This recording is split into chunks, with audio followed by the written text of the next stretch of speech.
Folks, Black Star Network is here. Oh, no punches! I'm real revolutionary right now. Support this man, Black Media. He makes sure that our stories are told. Thank you for being the voice of Black America, Roland. Stay black. I love y'all. All momentum we have now, we have to keep this going. The video looks phenomenal. See, there's a difference between Black Star Network and Black-owned media and something like CNN. You can't be Black-owned media and be scared. It's time to be smart. Bring your eyeballs home. You dig?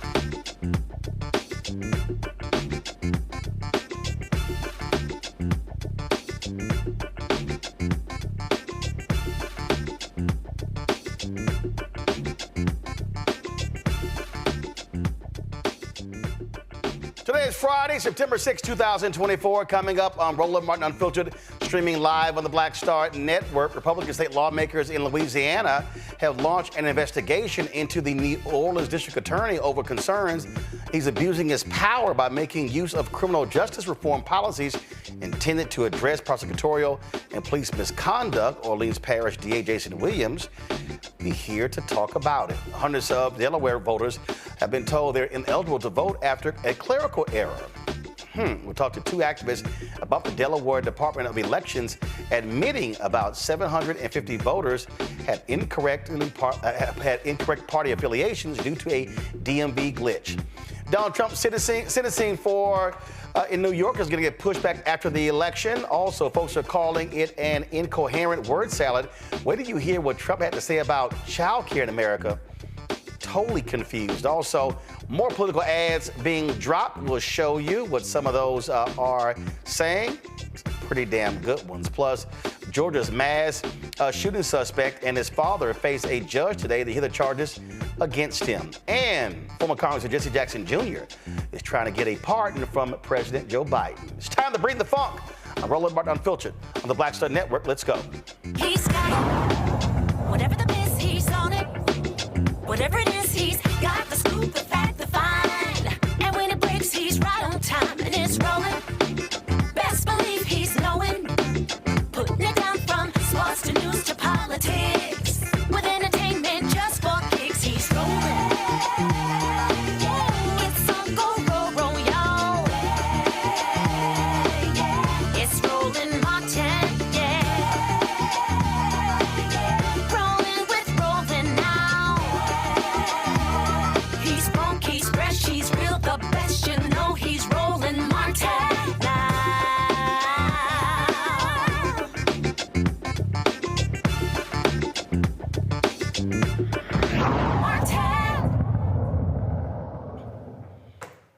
How many times have I told you when Republicans do something in one state, you see it popping up in another? That's what's happening in Louisiana, following what Ron DeSantis did in Florida by going after progressive district attorneys. That's what Louisiana Republicans are doing. Members of a Louisiana Senate committee have questioned Orleans Parish DA Jason Williams over the work of a civil rights division that Williams says helps restore trust in a long-troubled New Orleans justice system. Republican lawmakers criticized Williams over the motives and reasoning behind the moves by his office to back the release of many long-serving prisoners. Joining us now from New Orleans is DA Jason Williams. Glad to have you here. So I'm trying to understand what the problem is. So explain to us why Republicans are complaining about this office. You know, I wish I could explain what was going on in their heads. New Orleans has been known for injustice for quite some time. That's not a new news story. And I'm simply trying to clean up our reputation as it relates to constitutionality and equal justice under the law for everyone, right? So the fact that we have worked really hard to bring crime down in the city of New Orleans, and we have faster than any other city in the country. And we're also reckoning with the sins of the past. And some octogenarians have come home, some for crimes they didn't commit, some for crimes where there was cheating within their trial. I don't understand why it seems like once we get one step forward, there needs to be 100 steps backwards. So I can't explain what Republicans are thinking. So what exactly does the office do? So I created a civil rights division to reckon with the sins of the past. We have been in the city of New Orleans an outlier for decades. We have been the prison capital of the world, the wrongful conviction capital of the world, the exoneration rate of the world, and we have had the highest crime rates at the same time during those particular decades. And this civil rights division is simply looking at cases to see if a police officer cheated, if a prior prosecutor cheated, to make sure people had a fair trial. And there's defense attorneys that have filed motions. Those motions are held in open court. We're simply allowing for there to be a place for review of these defective convictions. So this sounds very similar to what the late Craig Watkins did in Dallas with his integrity unit that looked at old cases, that tested DNA, and there were people who were actually exonerated. Facts are facts. We know reality that previous DAs have cut corners and have put people in prison by withholding evidence, by not properly testing. Those things have actually happened. So what it sounds to me like you're saying is we want to make sure that we got it right. And if we got it wrong, then those folks should not be sitting in a prison and then they later sue the city or sue the state as a result of a wrongful prosecution. You hit the nail right on the head. And, I know Craig Watkins. I studied his work. We're using some of his playbook. I don't know how this became a partisan issue. If an innocent person is in jail, that means the person who actually committed the crime has been left in community. I would think R's and D's, black and white, old and young, I would think everybody could support that effort. Clearly, that's not the case.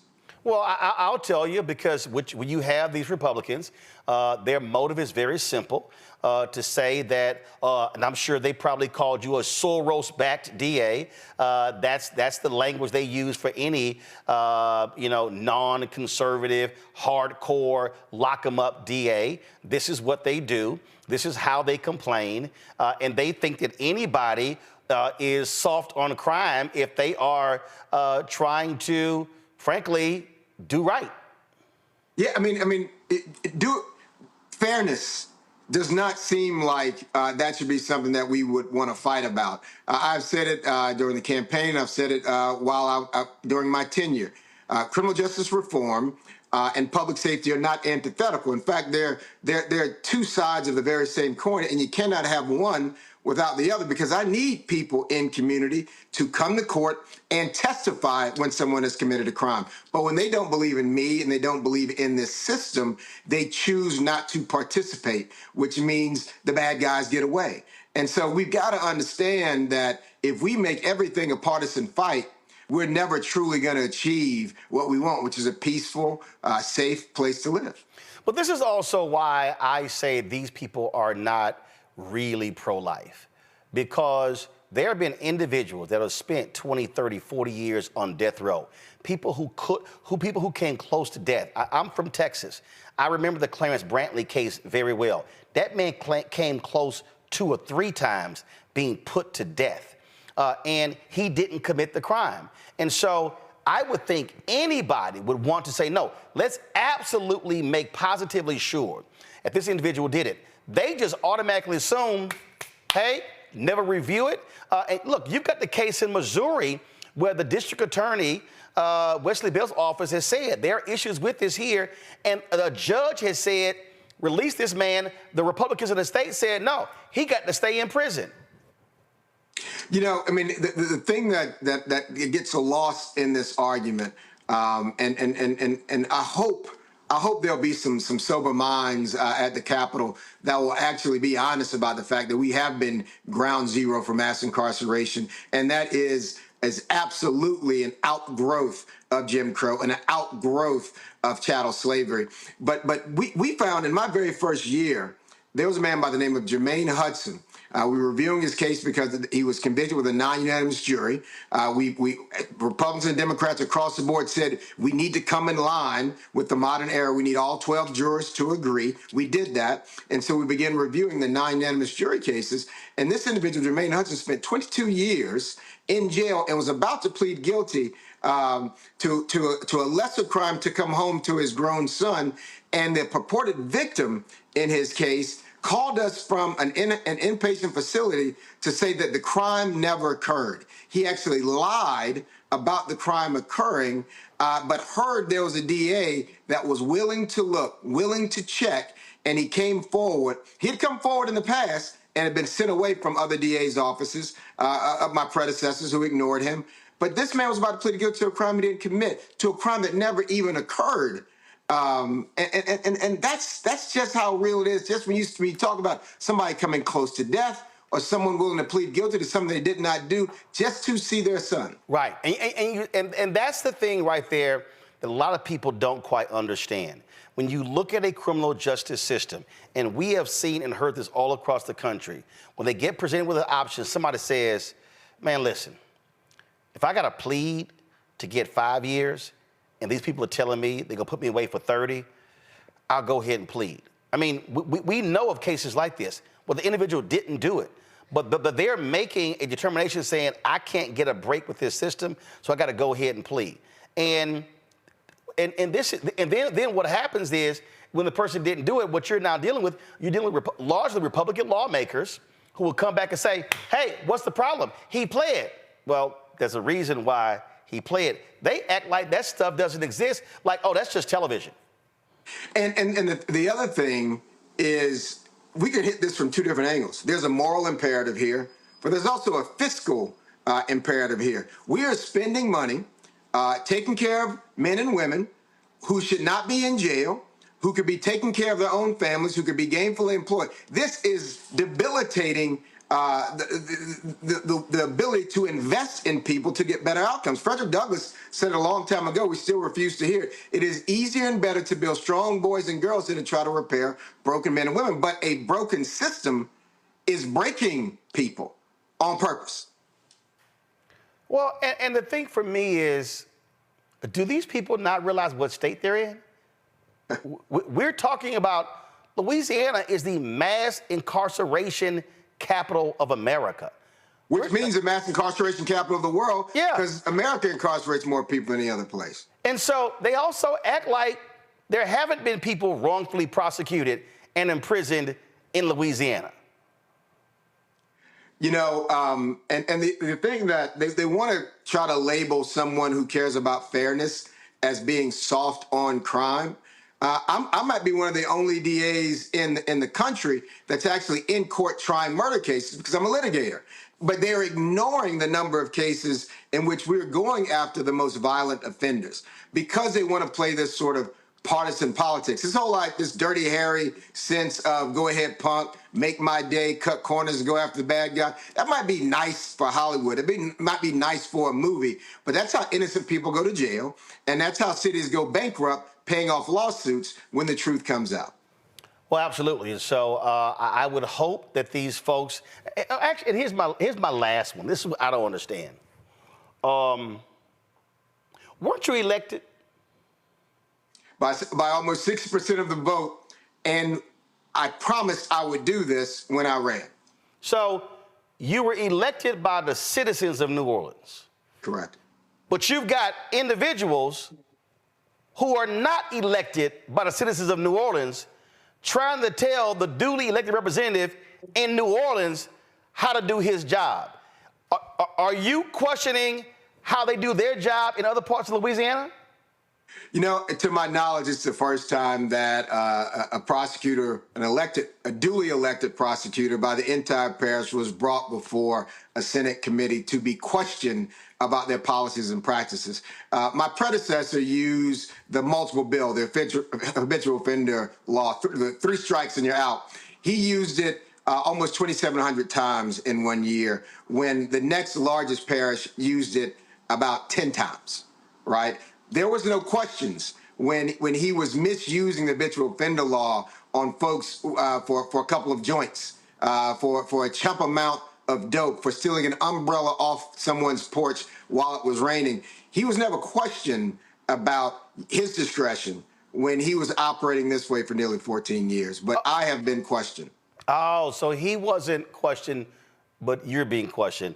Yeah. Also, I take it that DA wasn't black. He was not. I figured that. All right, keep us abreast of what happens down there. Thank you, Roland. It's good to see you, man. Yes, sir. I appreciate it. Thanks a bunch. Good luck. Folks, got to go to a break. We come back. I know my panel can't wait to weigh in on this, especially since I got two attorneys on the panel. You're watching Roland Martin Unfiltered right here on the Black Star Network. Matt's already shaking his head, licking his chops. He like, ooh, yeah. And I know Jolanda damn well, she got something to say. I'm going to have to go to her last, all the stuff she got to say. We'll be right back on the Black Star Network.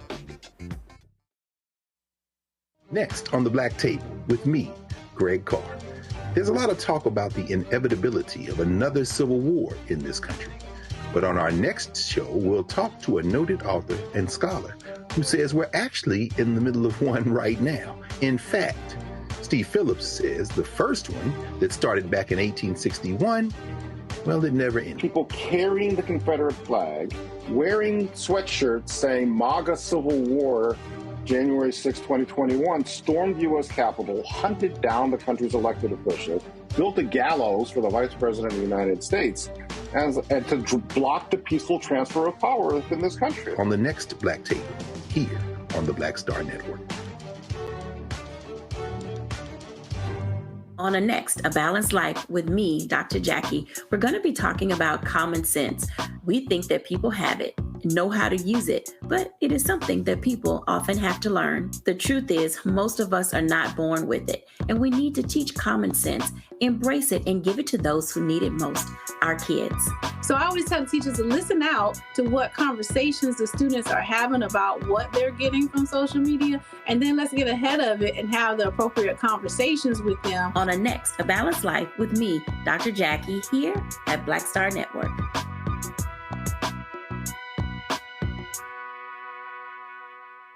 Hello, I'm Jamia Pugh. I am from Coatesville, Pennsylvania, just an hour right outside of Philadelphia. My name is Jasmine Pugh. I'm also from Coatesville, Pennsylvania. You are watching Roland Martin Unfiltered. Stay right here.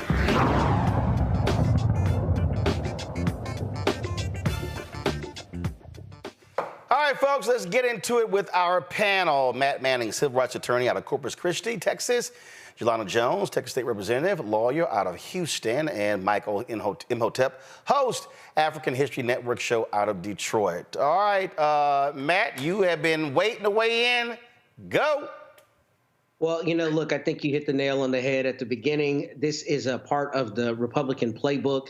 And I'm glad you asked him about him being duly elected, because as I've said on the show many times, I represented our local DA for whom I had worked previously in actions to remove him. And all of this is political. None of it is really, truthful, obviously, and it's all ideological, but it's ideologically responsive. And I'm glad that he said that, nobody had a problem with this until the terms changed and soft on crime became synonymous with fairness. And I'm really glad that he said that, because at the same time that you see this, you see the intellectual dishonesty from primarily Republicans when they talk about the criminal justice system as it relates to Mr. Trump, right? So you can't talk out of both sides of your head. And what infuriates me about this is that this is what a DA's office should be doing. This is the task of the DA. In fact, in Texas, under the Code of Criminal Procedure, Article 2.01 says a district attorney's job is to seek justice. So this is an extension of that. If you are reviewing old cases and determining that prosecutors either cheated or outright lied, or there was some kind of malfeasance with the case. And I think that this becomes a big issue, because as much as people talk about wanting public safety and wanting to live in a safe community, When you disempower the DA's office to do the job that he or she is duly elected to do, then what you do is embolden their political opponents to decide to come at them and hamstring them whenever that's politically expedient. And we can't allow that as a society. Once you're elected, you're duly elected, you should be able to serve, particularly when one of the tasks that you have, the overriding task, is to seek justice. And here, the extension of that is to look at situations where experts, which is what Mr. Williams and the people in his office are, have determined that there was some impropriety that took place in the case. What should happen is a revisiting of that. So anyone who's opposed to this is intellectually dishonest, and it's about politics and nothing else. But I do think there needs to be a stronger institutional response from prosecutors groups like Fair and Just Prosecution and other organizations that empower, quote, progressive prosecutors, because if they don't have an institutional response, then the DA I represent, or the former DA, and others like him, and others like Kim Gardner, will be in this situation continuously, and we can't allow that as citizens. Jolanda, let's just be clear. Republicans, they only want to see hardcore right-wing, lock-em-up prosecutors. They think that those prosecutors are perfect. Nothing is wrong with their cases. These Republicans have no problem when DAs cross the line. They have no problem when these DAs withhold evidence. And when you look at cases, and if all y'all people out there who love talking about, oh, you just being a shield for the Democrats, you just sitting here just speaking up for the Democrats, if you show me, I dare say, in the last 40 years, when you have a case where you have circumstantial evidence, or where you have folks relying on an eyewitness, or when you have questions regarding DNA, I will dare say 9.99 out of 10, you're going to have Democratic DAs or Democratic elected officials saying, let's stand up and get this thing right. And you're going to have Republicans, 10 out of 10, saying, damn that, it's good, move on. In fact, that was a Supreme Court ruling, I think it was Antonin Scalia, who literally said, even if that person is innocent, if they have exhausted all of their appeals and everything was done right, sorry. That's how crazy conservatives are on these type of issues, Yolanda. Yeah, so you're right. And I know that DA Williams said something like, I hope there's sober minds in the Capitol. Well, there aren't going to be. They're in Louisiana, let's face that. And here's what I see. And part of my law practice is criminal defense. And when I tell you that they hide evidence, and you are more likely to see under Democratic DAs, at least they'll allow us to go into that, and we have the opportunity to get rid of the prosecutors or strike evidence. And you didn't see that before. So I've been practicing law for 29 years. It's definitely different now. But what they do is they change the rules when Black folks get in positions of power. Even say, for example, where they're now doing the Grand Inquisition over DA Williams to ask him how he does things, the DA's greatest tool is discretion. And it's normally not challenged. I'm going to say that one more again. The greatest tool is discretion. You'll see a little white kid do something, and they like literally committed a crime. The DA has the discretion to say, well, I'm going to lock this kid up, or maybe I give them a scolding and I take them back to their parents and I say, hey, right? So they basically been scared straight. But DAs want to err on the side of locking us up. Here in Texas, for example, we had a whole bunch of Black judges take office. Now they've gone and they've changed. The rules for what qualifies you to be a judge have been the same for 40 years. Once a whole bunch of Black people got on the bench, they changed it and now have said, rather than having to practice law for 4 years, now you've got to practice for 8 years. And when we go back to session in January, they want to now make you board certified. So they're trying to make it more difficult for Black people to be able to be in these positions. Also first of all, you got to keep in mind, it used to be the system in the United States, I think it was in South Carolina, where you didn't need to go to law school to be a lawyer. And that's true as well. They literally, and when a black man became a lawyer, oh hell no, we got to change the rules. Oh, because that's what they do, right? That's just what they do. And so what's really scary is most of the laws for appeals, for whether you get a chance to go back to court or whether you exhaust your appeals, err in favor of believing whatever happened, even if it's unfair, right? Even if somebody hid evidence from you, they're saying you should have known about it. So it makes it very difficult. It's extremely courageous and extremely different that we now have DAs that have conviction integrity units, because there are a whole bunch of non-guilt innocent reasons why people will plead guilty. You mentioned some of them at the beginning. I literally just had a case last year where I was ready to go to trial. No lawyer can promise a result, but I thought this was about as good a case as I could have had, and I expected to get an acquittal. So I prepared my client. We prepared the night before and the weekend before. We talked to the witnesses, and we were ready to go. The system is so unfair here that by the time we got to court the next morning, the mama had convinced the girl not to go to trial. She was like, the system is set up against you. And I was begging my client, please, please, please, can we go to trial? I can't promise you a result. And she wanted to do a PTI instead of going to trial because her mother convinced her, you're not going to get a fair shot, despite my skill. So that happens all the time. And it's sad because once you plead guilty, for the most part, you're stuck with it for life. So for all you maggots who are watching and y'all think that I'm lying, here's Matthew Perry, that brother in South Carolina I was telling y'all about. Watch this. And up until this time, South Carolina had a practice by which, well, it was known as the diploma privilege. If you had graduated from a law school in South Carolina, you didn't have to take the state bar examination. You were admitted under what became popularly known as the diploma privilege. Now, when the law school at South Carolina State was created, the officials decided, well, look, we've got to do something about this diploma privilege. And so they persuaded the legislature to enact a law requiring the passing of the bar examination by all law school graduates.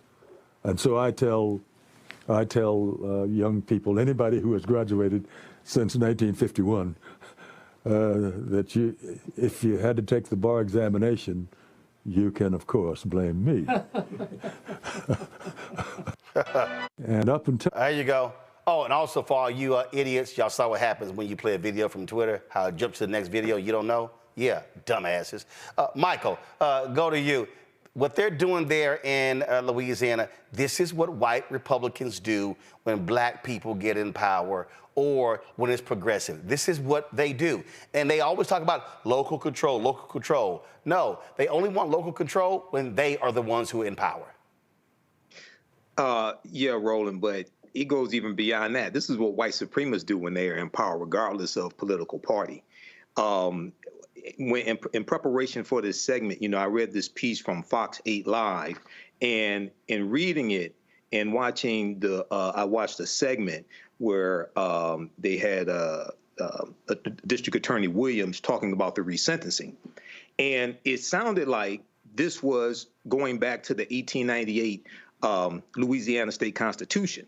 And on page 2 of this article, it talked about how several of the resentencing cases included the alleged misuse of a U.S. Supreme Court case on non-unanimous juries. And I've talked about this on this show before because in 1898, Louisiana rewrote their state constitution, and they imposed a 9-3 non-unanimous jury for felony convictions, and that was designed to target African Americans, to nullify any African Americans on a jury. So if you got convicted of a felony and it was 9 white people who said you did it and 3 black people who said you didn't, you were guilty. Okay. And when he talked about you have octogenarians, you have people in their 80s that have been unjustly imprisoned, things like this. That goes back to understanding the devastation that Louisiana State Constitution did.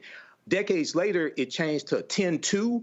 It wasn't until 2018 that it was changed to a unanimous conviction, and that's because it was put on the ballot. So this is understanding the impact of law. Okay, this is understanding the impact of policy. And the people who put this nonsense out here and say, oh, you're shilling for the Democrats, and I get that also. And I shut them down with facts and evidence because they don't understand history. They haven't read any of these state constitutions. They don't understand what happened after Reconstruction collapsed in 1877. We are dealing with the consequences of these state constitutions, and you still have these policies today. Everything they do to us, they use the law to do it, and then when they get caught breaking the law, they go hire an attorney at law to defend them in the court of law. So we must understand the law better than they understand the law, so we don't keep getting caught up in this system like that. Absolutely. Folks, hold tight 1 second. Got to go to a break. We come back. Dick Cheney endorses Vice President Kamala Harris after his daughter Liz Cheney endorsed her? Man, what the hell? And we got some new political ads for you as well. Y'all, lots to talk about. Don't forget, support the Roland Martin Unfiltered, the Black Star Network. Now, we are still having an issue with Cash App. Y'all, we dealing with it. I know, it's driving me crazy. It's absolutely driving me out of my mind in dealing with them. And so we're trying to get it rectified. And so we are, again, having the conversations with them. It is not, we haven't got it taken care of yet. So I want y'all to do this here. If you want to give via Cash App, again, we're trying to get this thing straight. So let me go ahead and show y'all this here. I'm only doing this for y'all because, again, we probably had about 50 or 60 people who have been trying to give. And so I'm trying to pull this thing up. Where is it? I'm going to give y'all an option. Give me 1 second. Okay, this didn't go through. I'm going to do it again. Let's see here. Let me try to send it right now. Hold on. Go ahead and pull it. Go ahead and pull up the how people can give. PayPal is, first of all, P.O. Box 57196, Washington, D.C. 20037-0196. Cash App is PayPal R Martin Unfiltered, Venmo is RM Unfiltered, Zelle, Roland at RolandSMartin.com, Roland at RolandMartinUnfiltered.com, and the backup, folks, the backup there, if you want to give. This is our backup, okay? We never give this out, but this is, so it's, go to it. It's $ Uncle Roro Martin. That's the backup. That's the QR code right there as well. $ Uncle Roro Martin until Cash App gets it straight with our Roland Martin Unfiltered account. For some reason, it limits numbers of transactions. We don't know why. This is just all new. So you can give to us via Cash App right here, $ Uncle Roro Martin. And as y'all know, everybody who gives to us via Cash App, PayPal, Venmo, and Zelle during the show, I give y'all a shout out. And so y'all can go ahead and do that. And again, somebody in the chat said by mail. Yes, there are people who literally send us checks and emails, and it all cash is the same. All right, I'll be back in a moment.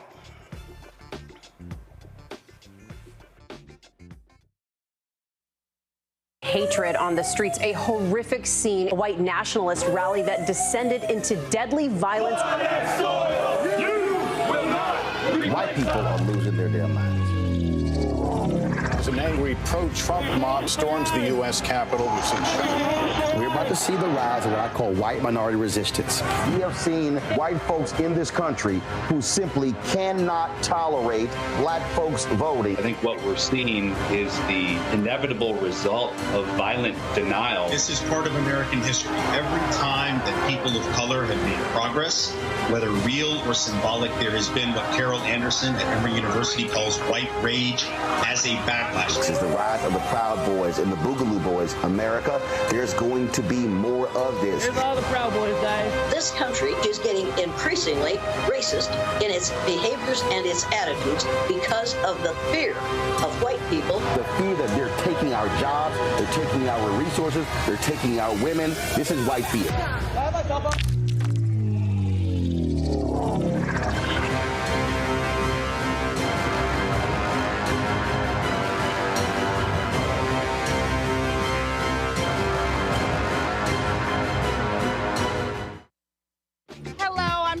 Mitchell, a news anchor at Fox 5 DC. Hey, what's up? It's Tammy Roman, and you are watching Roland Martin Unfiltered.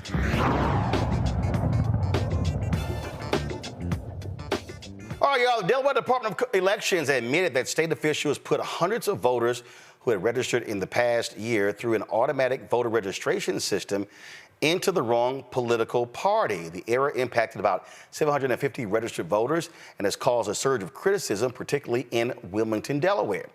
Joining us now is Alicia Clark, the founder of Delaware Faith in Action Network, and Dr. Marlene Saunders, the chair of the Connection and Social Action Committee. Glad to have both of you here. So, Alicia, what the heck happened? So we're still trying to figure it out, Roland, but what we know is that we're in the beginning of the early election process, and our primary is September the 10th. Delaware has a closed primary, so you have to be affiliated with a party in order to vote.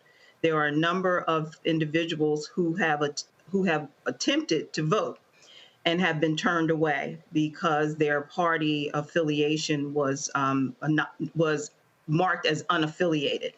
So it's causing a great deal of concern on our part. We're a relatively small state, and we know that turnout for primaries is often low anyway. So 750 people being unaffiliated and their parties not being correctly noted on their registration cards is a major problem here. We've been in contact with the ACLU, we've been in contact with the Department of Elections, and there's not a sense of urgency in terms of really addressing this that meets our satisfaction. So we're sort of, putting an action plan in place to try and connect with as many people as we can to troubleshoot, but there absolutely must be more accountability and action taken from the Department of Elections to fix this problem. How it started, Roland, is last year the DMV implemented this new voting program, which is a great idea for people to be able to register at the DMV when they're there for their license and other matters. But it's a complicated process, and if you don't identify when you're registering or take the next step to identify your party affiliation, it puts you on the rolls as unaffiliated, which then eliminates you from being able to vote in the primary. The other thing that we're finding out, and I'll let Dr. Saunders speak a little bit more to this because I'm upstate, she's downstate. The other thing we're finding out is in some instances, people were registered Democrats, but they're showing up on the rolls as unaffiliated. And in some instances, people were registered Democrats and they're showing up on the rolls as Republican. So there's a lot of inconsistencies here in terms of what's happening, and the Department of Elections has not been proactive. Marlene, at that particular point, again, what some people don't realize, look, I'm from Texas, and you can pick which primary you want to vote in, but when you've closed primaries, this is a big deal, and these votes can make the difference between somebody winning or losing in their primary. That is absolutely correct. And before I make another comment, I would be remiss if I just didn't clarify my title as chair of the Connection and Social Action Committee. That's part of Alpha Kappa Alpha Sorority Incorporated, of which I am a member. And I belong to the chapter in Georgetown, Delaware. So gotcha. I just need to say that. It's all good. We got you. Yeah. And I think that the reason that this issue is so important is that while on the one hand, this automatic voter registration, is a good idea, when glitches occur and negate a person's status in terms of voting, it does diminish the capacity to vote, particularly in an area like Wilmington, Delaware, which is the area where Alicia has been concentrating, where the population is 53%, African American. So, we're trying to advocate for people to vote, and people are embracing that. But if glitches prevent you from voting, then, the opportunity to put certain people in office is contaminated. And look, you've got, when were the primaries in Delaware? The early voting started in August 26th. It ends on Sunday. The actual primary is on Tuesday. Wow. So they still have it. So 750 some odd people, and y'all know is that number. Is it more, Alicia? Well, we don't know. We don't know. That's the number they're giving us. And what we have said is if you've been able to identify 750, then those individuals should be contacted directly so that they can come into the DMV or go to the Department of Elections and have this matter resolved. The way the Department of Elections has handled the matter is here's a number, call us if you have an issue. And that doesn't work because some people show up to the polls. They're told, here's the thing, Roland. Some people have shown up to the polls and they were told, you're not registered, you're not affiliated with the party, so you cannot vote in the primary. Come back in November. And we have verified these stories. Now, the other interesting matter here in Delaware, we have two candidates running for mayor of Wilmington. One is Miss Velda Jones Potter, who is a former state treasurer and city treasurer here who's running. And our governor, our current governor, is running for mayor of Wilmington. Now, the Department of Elections is under his purview in terms of where this responsibility lies to address this issue. We held a forum with him last night. I moderated at Delaware Faith in Action, and this issue was brought up during that forum. At the time that we brought it up, he said that he would have his chief of staff look into it, but he could not touch it because of his running for office at the time. He was the lieutenant governor. He was our U.S. congressman. He is now our governor, and he's running for mayor in the city now. Well, listen, we see a lot of these things happen all around the country. Certainly keep us abreast of what happens. Hopefully this gets fixed and folks will be able to cast their vote as best that they can. Thank you. And thank you for the time. And if I can say one thing. Go ahead. What we are advocating for people who encounter problems, do not leave the polling site. Do not leave until your problem is resolved, or you get an explanation as to why you're not able to vote on Tuesday. So again, we're telling people if you encounter a problem in Delaware voting, either during the early voting period, which ends on Sunday, or on Tuesday, a primary day, do not leave the polling site.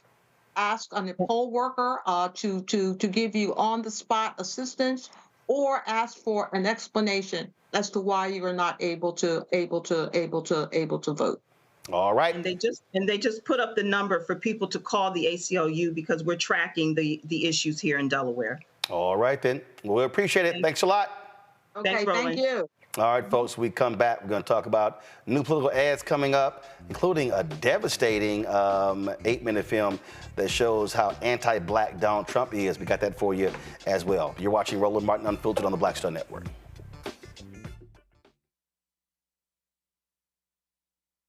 On the next Get Wealthy with me, Deborah Owens, America's Wealth Coach, I'm sure you've seen all those commercials about reverse mortgage and how easy it is to get more money in your pocket.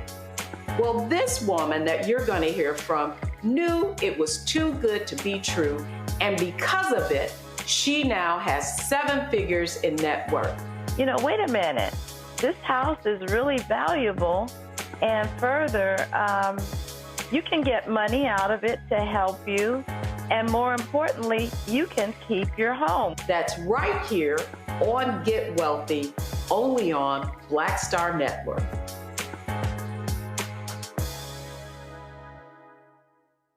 On a next, A Balanced Life with me, Dr. Jackie, we're going to be talking about common sense. We think that people have it, know how to use it, but it is something that people often have to learn. The truth is, most of us are not born with it, and we need to teach common sense, embrace it, and give it to those who need it most, our kids.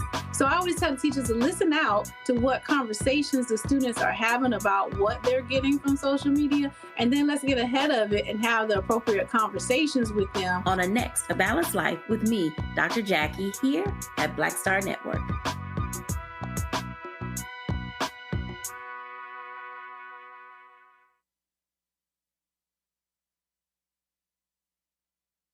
Hi, everybody. I'm Kim Coles. Hey, I'm Donnie Simpson. Yo, it's your man Dion Cole from Blackish, and you watch Roland Martin Unfiltered.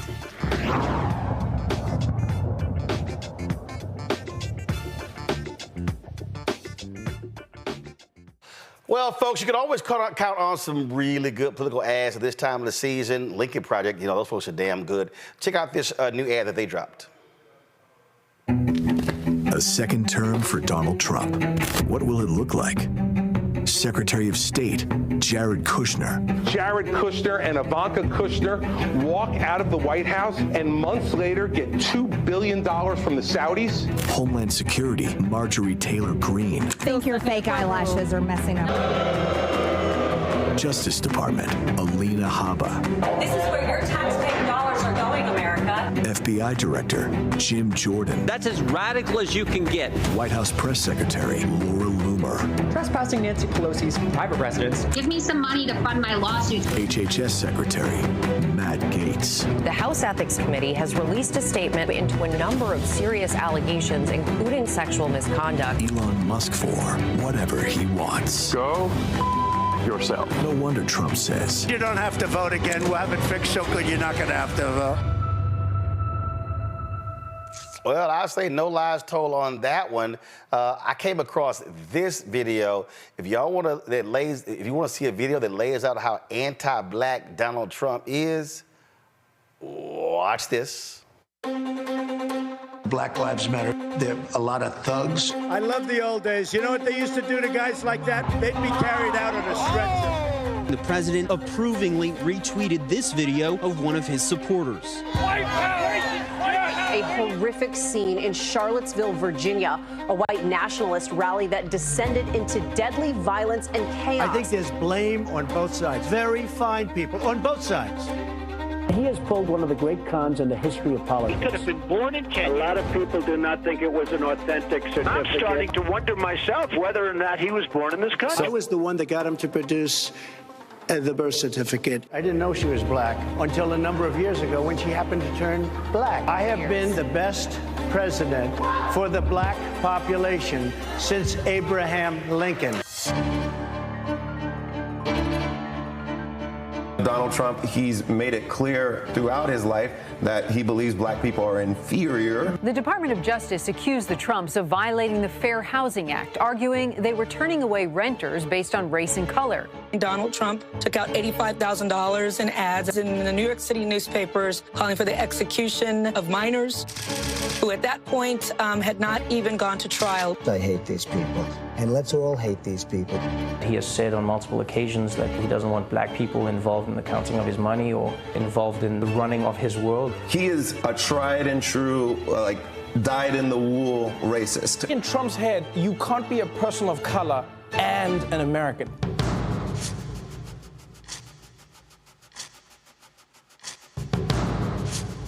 I would do stop and frisk. A violent confrontation on a New York City street that ends with one man, a black man, dead.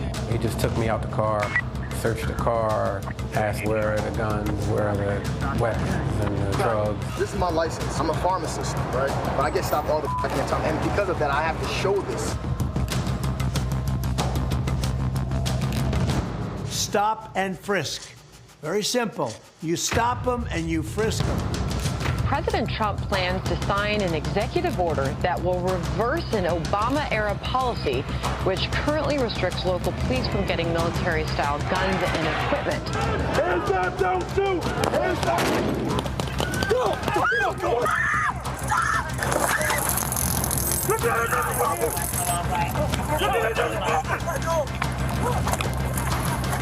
Why are African Americans still dying at the hands of law enforcement in this country? And so are white people. So are white people. What a terrible question to ask.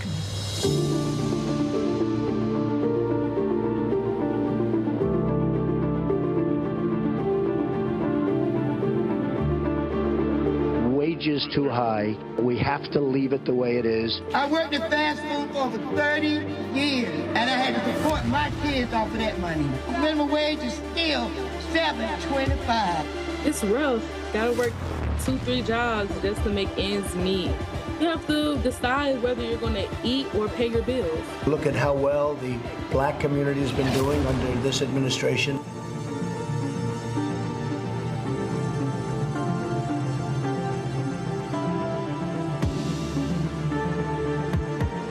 Effort efforts to save small business from the impacts of the pandemic have largely missed Black-owned companies. When I applied for the PPP, we didn't get any help. The big companies, they didn't have to wait. They got their money. They started spending it immediately. People like me were still waiting. Great for small businesses, great for the workers.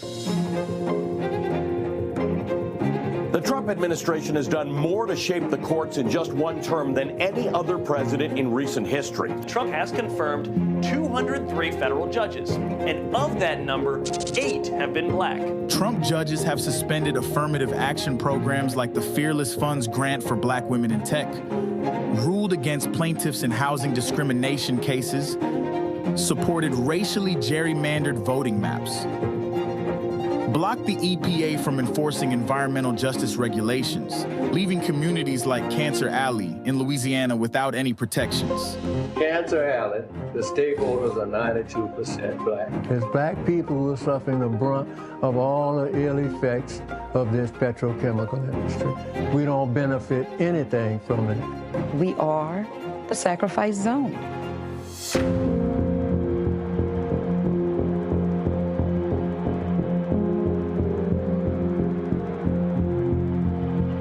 The vote. You should go into Detroit, Philadelphia, Atlanta, and you should go into some of these places, and we got to watch those votes.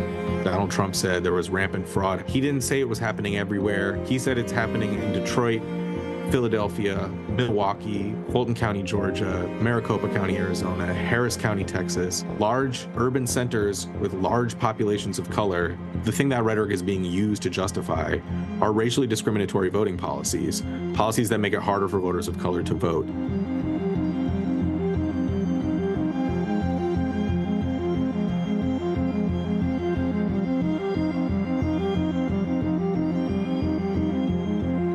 There is a definite anti-white feeling in the country right now. That's what he said. You know, nobody in your family was hung.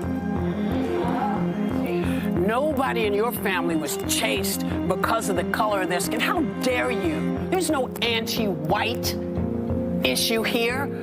You are perpetrating anti-humanist issues here. You're living in poverty. Your schools are no good. You have no jobs. I got indicted a second time, and a third time, and a fourth time.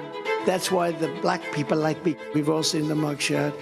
And you know who embraced it more than anybody else? The black population. I'm being indicted for you, the black population. Kamala, they always say Kamala. And all of a sudden, she made a turn, and she became a black. Would you rather have the black president or the white president? I think they want the white guy. Look at my African American over here. Look at him. Racism. The least racist. I am the least racist person there is anywhere in the world. My favorite color is black.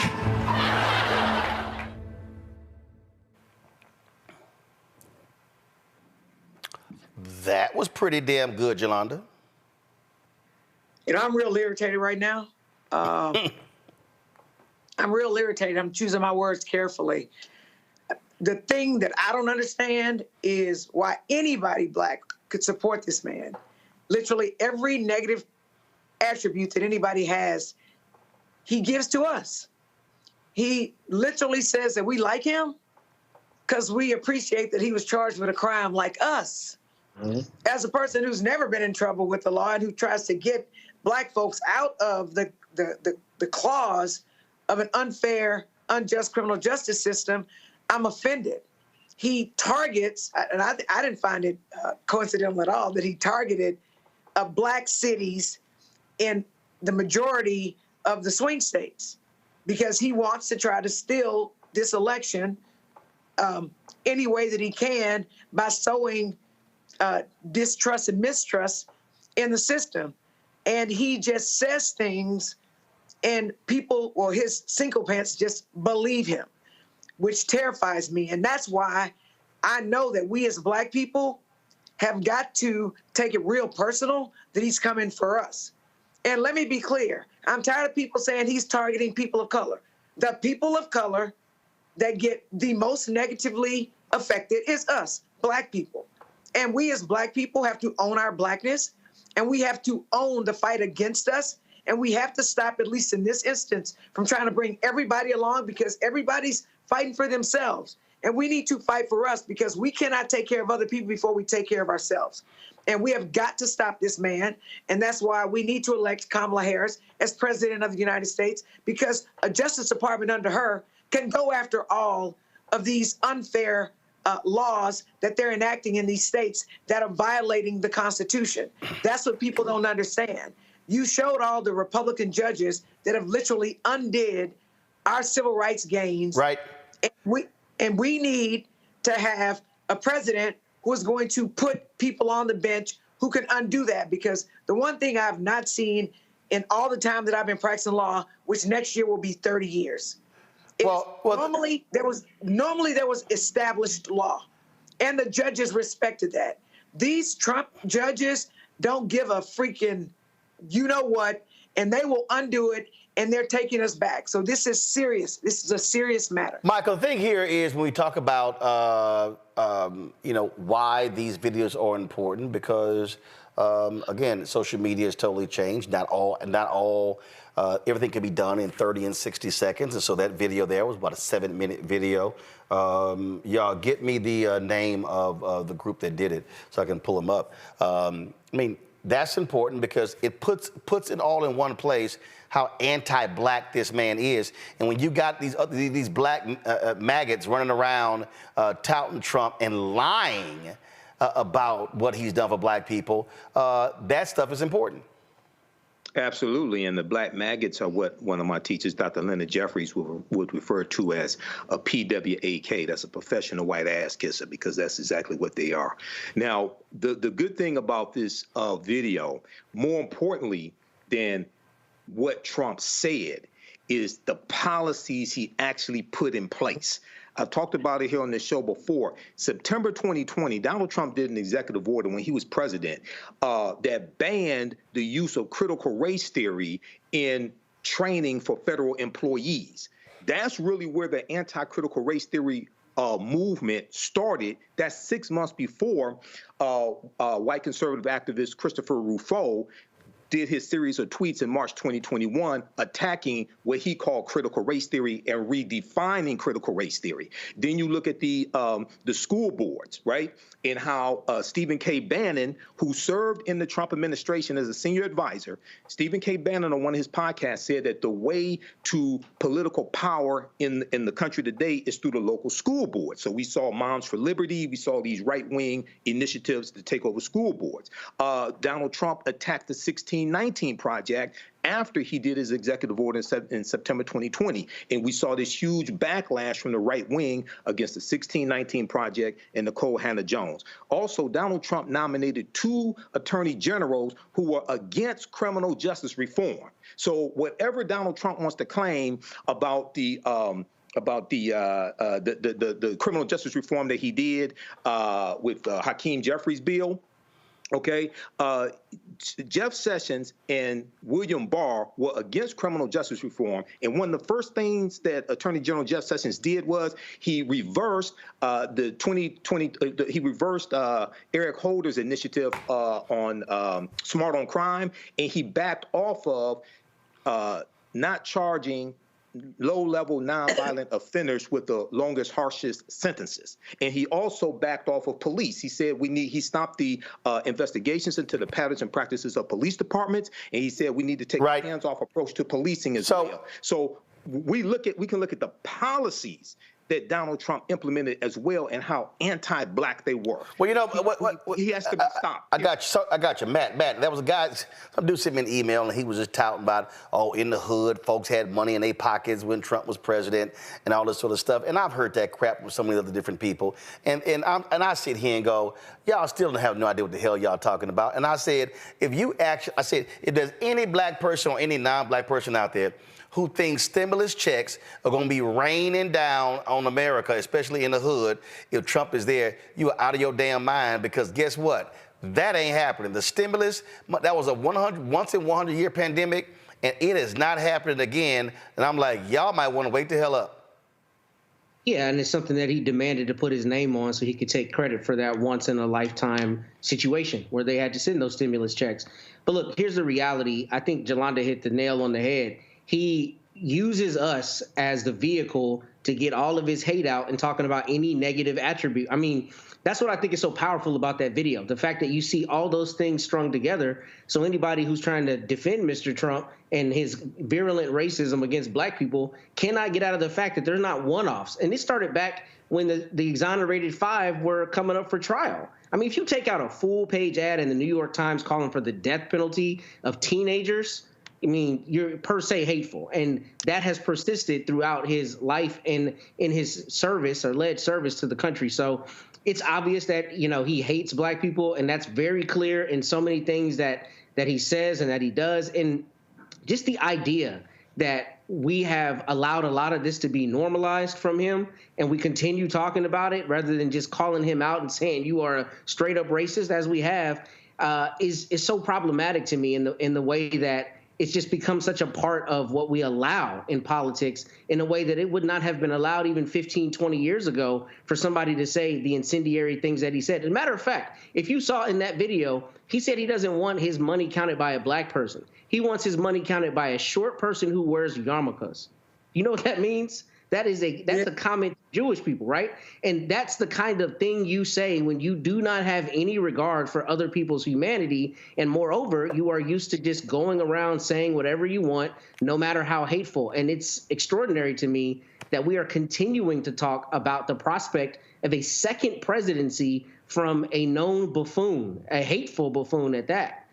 The fact that there is a large contingent of this country who is considering voting for him is not only scary to put him back in office, but it's scary because there are people walking around espousing the exact ideology that he does who don't say it as loud and with their chest like he does. And that is what makes this so dangerous. Right. We've seen that in this country. He has fomented a lot of that latent, you know, anti-black, anti-anything other than white sentiment that people have had, and he's brought it to the forefront, and that's why a lot of people have supported him, because he's so openly racist, and he gives them license to be the same. So the other day, former Congresswoman Liz Cheney announced she was going to be, of course, endorsing Vice President Kamala Harris. Now her daddy is doing the same. Yeah, hardcore Republican conservative Dick Cheney issued this statement. He said, in our nation's 248-year history, there's never been an individual who is a greater threat to our republic than Donald Trump. He tried to steal the last election using lies and violence to keep himself in power after the voters had rejected him. He can never be trusted with power again. As citizens, we each have a duty to put country above partisanship to defend our Constitution. That is why I will be casting my vote for Vice President Kamala Harris. Now, keep in mind, when his daughter was running for re-election, Donald Trump was hardcore against her. And Dick Cheney dropped this ad, which is very similar to what we just read. Watch this. In our nation's 246-year history, there has never been an individual who is a greater threat to our republic than Donald Trump. He tried to steal the last election using lies and violence to keep himself in power after the voters had rejected him. He is a coward. A real man wouldn't lie to his supporters. He lost his election, and he lost big. I know it, he knows it, and deep down, I think most Republicans know it. Lynn and I are so proud of Liz for standing up for the truth, doing what's right, honoring her oath to the Constitution, when so many in our party are too scared to do so. Liz is fearless. She never backs down from a fight. There is nothing more important she will ever do than lead the effort to make sure Donald Trump is never again near the Oval Office. And she will succeed. I am Dick Cheney. I proudly voted for my daughter. I hope you will too. I'm Liz Cheney, and I approve this message. Now, that ad dropped there. And listen, this has been one of my biggest criticisms with a lot of these Republicans. They don't care about morals, values, principle, or ethics. Michael, they care about power. I was playing golf the other day, white guy, maybe in the 50s and 60s, politics came up. He said, well, you're not likely on different sides. First of all, I don't know how in the hell, I guess he just assumed I was voting for Vice President Kamala Harris. But okay, guess what? I damn sure am. Then he goes, well, yeah, Trump, he goes, I'm voting for the policies, not the man. The man is just horrible. And I'm looking at him going, I said, yeah, he is horrible. He is very despicable. But that's what they do. And so you see it right there with Dick Cheney. Again, this man's nickname was Darth Vader by the left. This man, hardcore Republican, and he understands you cannot let that man anywhere near the Oval Office. But these Republicans, they don't care. They want to be in power. And this is why I keep telling people we can't play games. We can't assume. We got to sit here and understand. You got to run through the tape and completely eviscerate this man and the MAGAs that support him at the ballot box.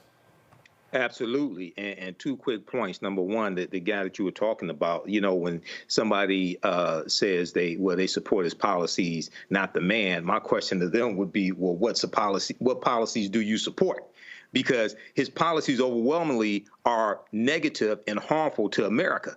And if he thinks that Trump's policies will be good for the economy, his tariffs are going to cause a recession. Okay, and there's been analysis on that from Moody's as well as Penn Wharton. But also today, a group of 88 high-profile current and former business executives issued a joint letter endorsing Vice President Kamala Harris, and they're saying that her policies will be better for the economy.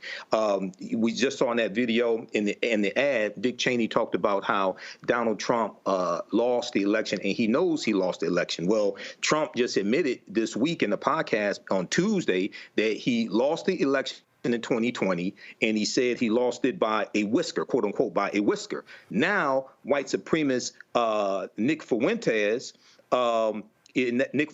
is asking, well, quote, so why did we stop the steal? Why did anyone go to January 6th? Why did anyone go to jail? So it's like now you got white supremacists, at least one, Nick Fuentes, questioning, well, wait a second, what do we do all that for? Why these people all get arrested if you knew that you lost the election? This is going to blow up in his face. This is going to get worse. It's going to get worse, and this man has to be stopped, period. He can never get back in the White House. Got it. Matt?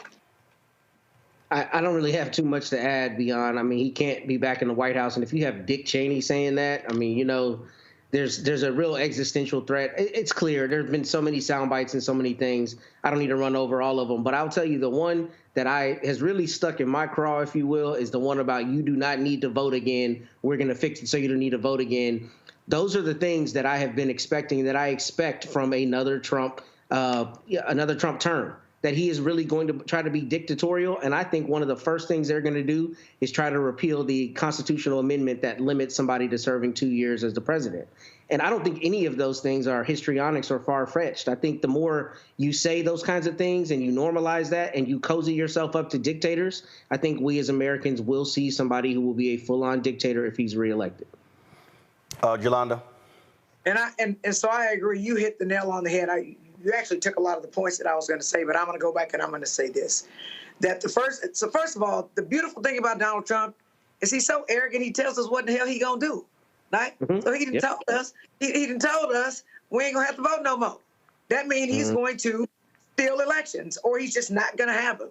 He's literally put people on the Supreme Court who are going to rubber stamp all of his ideologies. So everything that we think the Constitution stands for and all the things that we fought to have the Constitution protect us from, we're no longer gonna have. It's gonna be appealed all the way up to the Supreme Court. And the Supreme Court is going to undo settled law.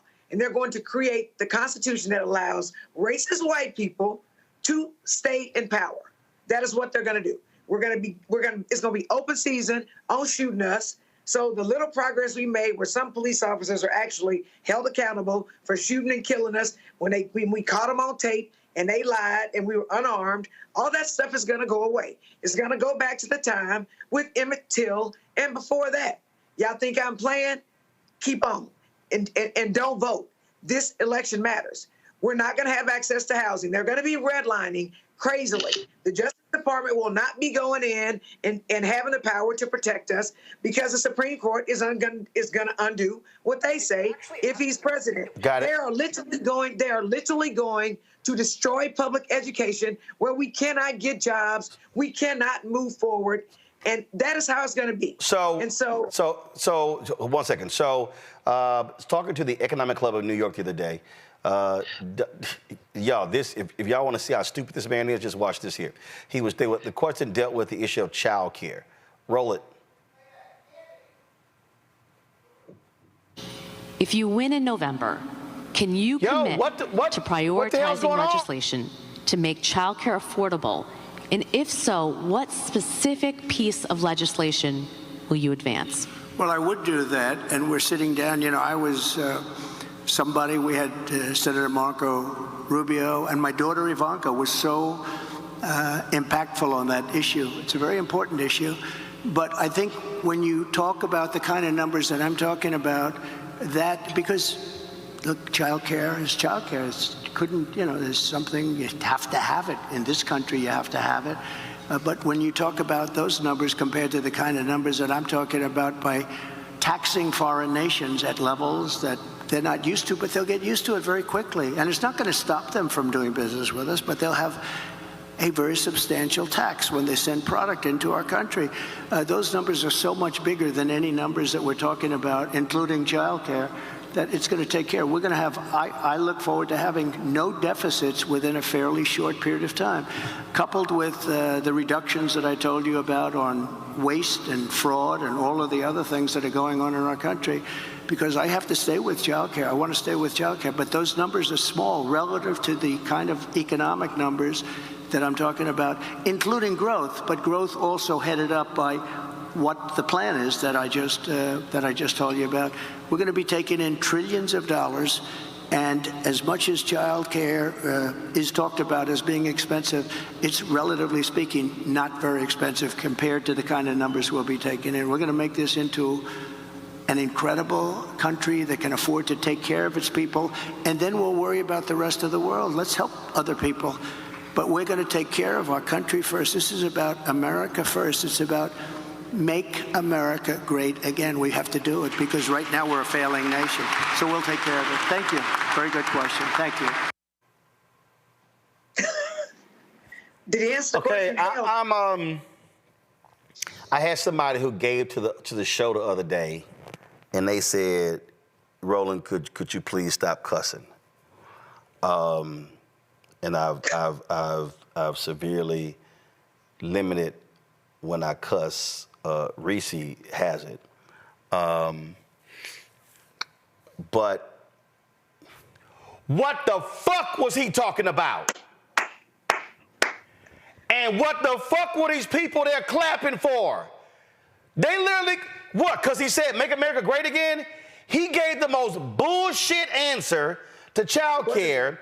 Didn't even answer the question, I got tariffs and we're going to make lots of money and we're going to, we're tired of paying for stuff. And for 23 days, the media shitted on Joe Biden, talking about his answers, how old he was, and he was confused. And every day, Democrats, he got to get out of the race. This dumbass stood there and said some of the dumbest shit I have ever heard. And if y'all think it's just his dumb ass, listen to his dumb ass running mate, J.D. Vance. It's such an important question, Charlie. And I think one of the things that we can do is make it easier for family models to choose, or for families to choose whatever model they want, right? So one of the ways that you might be able to relieve a little bit of pressure on people who are paying so much for daycare is make it so that maybe like grandma or grandpa wants to help out a little bit more, or maybe there's an aunt or uncle that wants to help out a little bit more. If that happens, you relieve some of the pressure on all the resources that we're spending in daycare. Now, you talk about just daycare. Let's say you don't have somebody who can provide that extra set of hands. What we've got to do is actually empower people to get trained in the skills that they need for the 21st century. We've got a lot of people who love kids, who would love to take care of kids, but they can't, either because they don't have access to the education that they need, or maybe more importantly, because the state government says you're not allowed to take care of children unless you have some ridiculous certification that has nothing to do with taking care of kids. So empower people to get the skills they need. Don't force every early child care specialist to go and get a 6-year college degree where they've got a whole lot of debt and Americans are much poorer because they're paying out the wazoo for daycare. Empower working families, empower people who want to do these things for a living, and that's what we got to do. All right. I don't know what the fuck.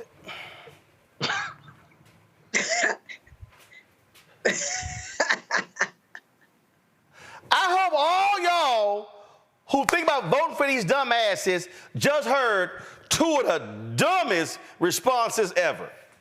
Well, maybe grandmama and granddad, maybe they.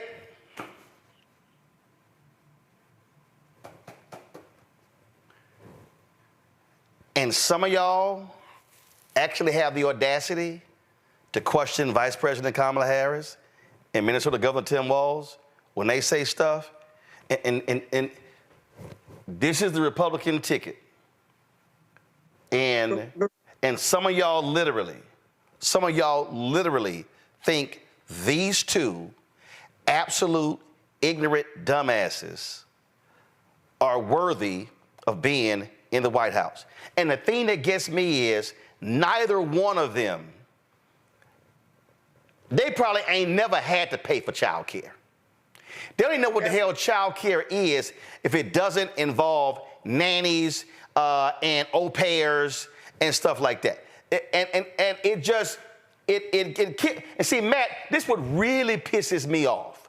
What really pisses me off are these punk-ass media outlets like the New York Times who wrote a story as if Trump gave a credible answer to the question when the woman who asked the question went on an outlet and she said that was a bullshit-ass answer. But what they're doing, again, they're framing it as, oh, Joe Biden was crazy. He was comatose. He was damn near having Parkinson's. He has dementia, Alzheimer's, and they position like this dumbass is a genius.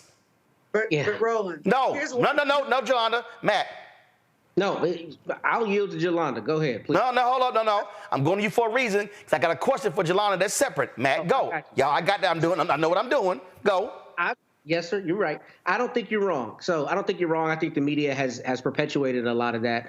And I think he didn't say anything. And frankly, like you said, that was one of the issues that we even discussed on the show, just the fact that there was an imbalance in the coverage of that and an imbalance in the extent to which they were calling into question the candidates' mental faculties, right? With Joe Biden after the debate, that's all you heard about in the 24-hour news cycle for weeks.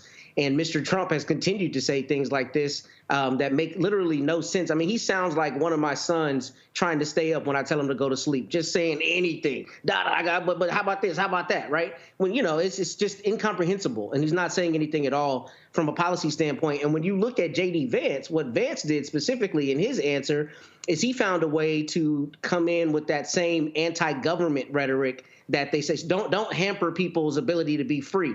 He didn't say anything that made any sense, but all he said was, don't require a license and let people be more involved. And that's stupid because especially as it comes to kids, we want people to be better qualified when they're taking care of our children. So that's one, not a policy that talks about easing the burden for families.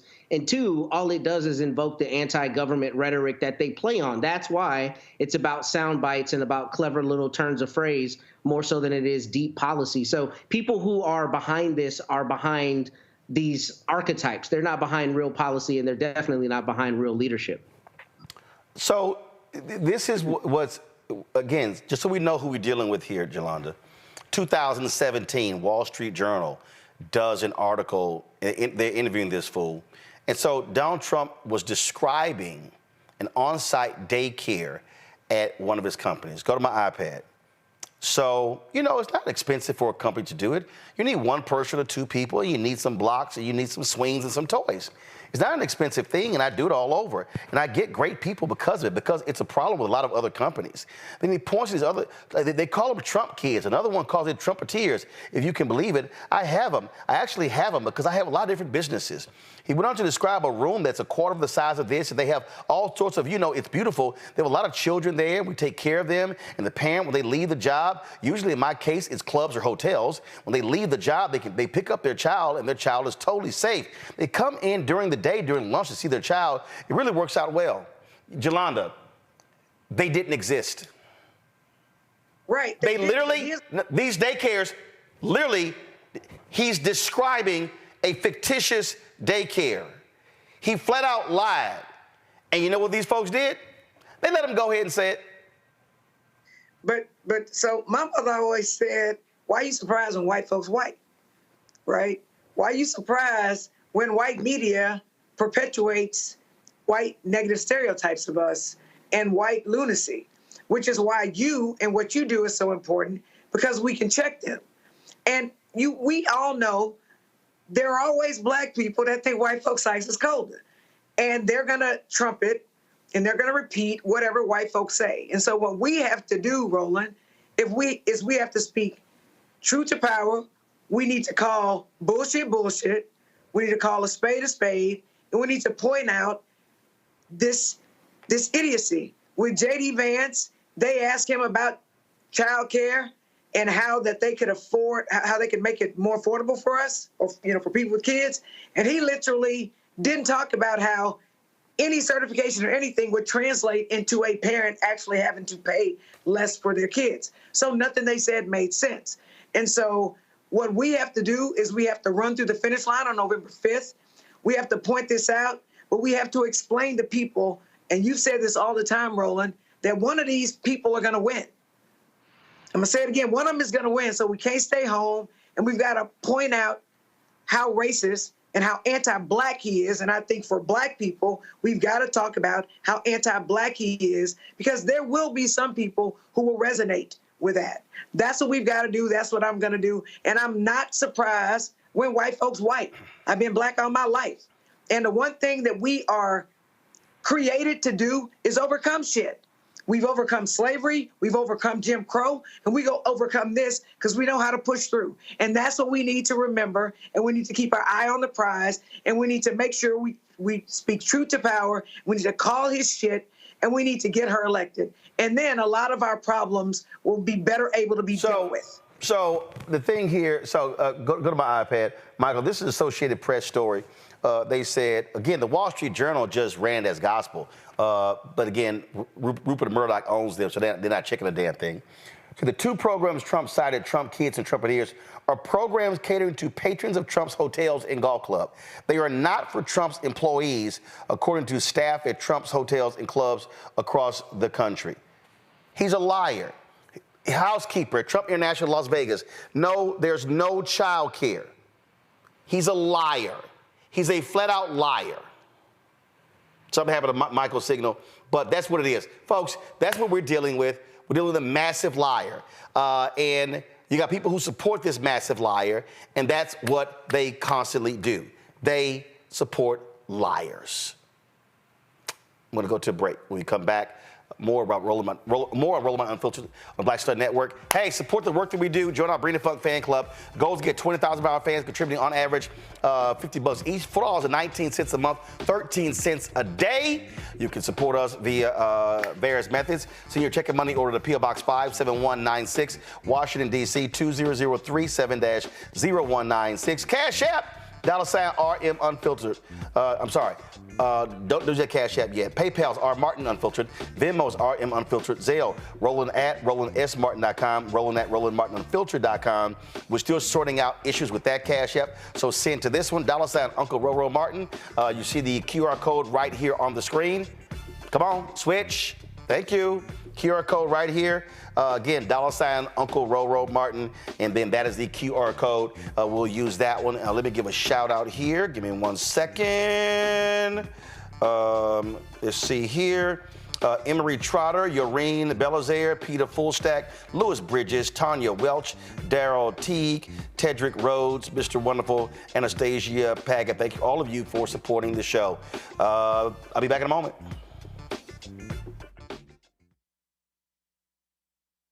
Hatred on the streets, a horrific scene, a white nationalist rally that descended into deadly violence. White people are losing their damn minds. As an angry pro-Trump mob storms the U.S. Capitol, we've seen shouting. We're about to see the rise of what I call white minority resistance. We have seen white folks in this country who simply cannot tolerate black folks voting. I think what we're seeing is the inevitable result of violent denial. This is part of American history. Every time that people of color have made progress, whether real or symbolic, there has been what Carol Anderson at Emory University calls white rage as a backlash. This is the rise of the Proud Boys and the Boogaloo Boys. America, there's going to be more of this. Here's all the Proud Boys, guys. This country is getting increasingly racist in its behaviors and its attitudes because of the fear of white people. The fear that they're taking our jobs, they're taking our resources, they're taking our women. This is white fear.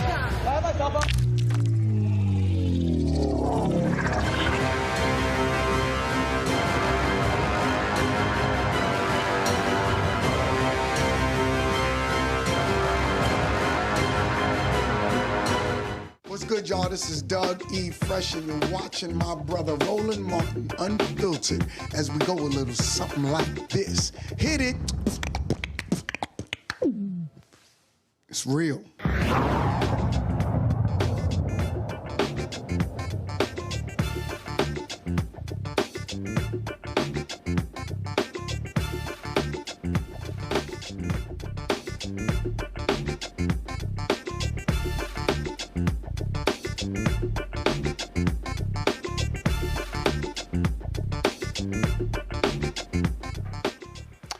The suspected teen mass shooter faced a Georgia judge today. After hearing Colt Gray's attorney did not request a bond. Colt is facing 4 counts of felony murder for killing 2 teachers and 2 students.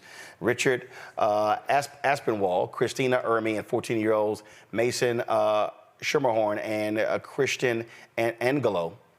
Those are the 4 people who were killed. Colt is being held in the Gainesville Regional Youth Detention Center. However, he's charged as an adult. His father, Colin Gray, also appeared before a judge today. He was arrested for allowing his son to have the weapon used in Wednesday's deadly shooting. The 54-year-old Gray faces 4 counts of involuntary manslaughter, 2 counts of second-degree murder, and 8 counts of cruelty to children. The charges are based in part on a warning that police gave last year when Colt allegedly made threats on a social media platform and Colin Gray's alleged purchase of an assault rifle for his son.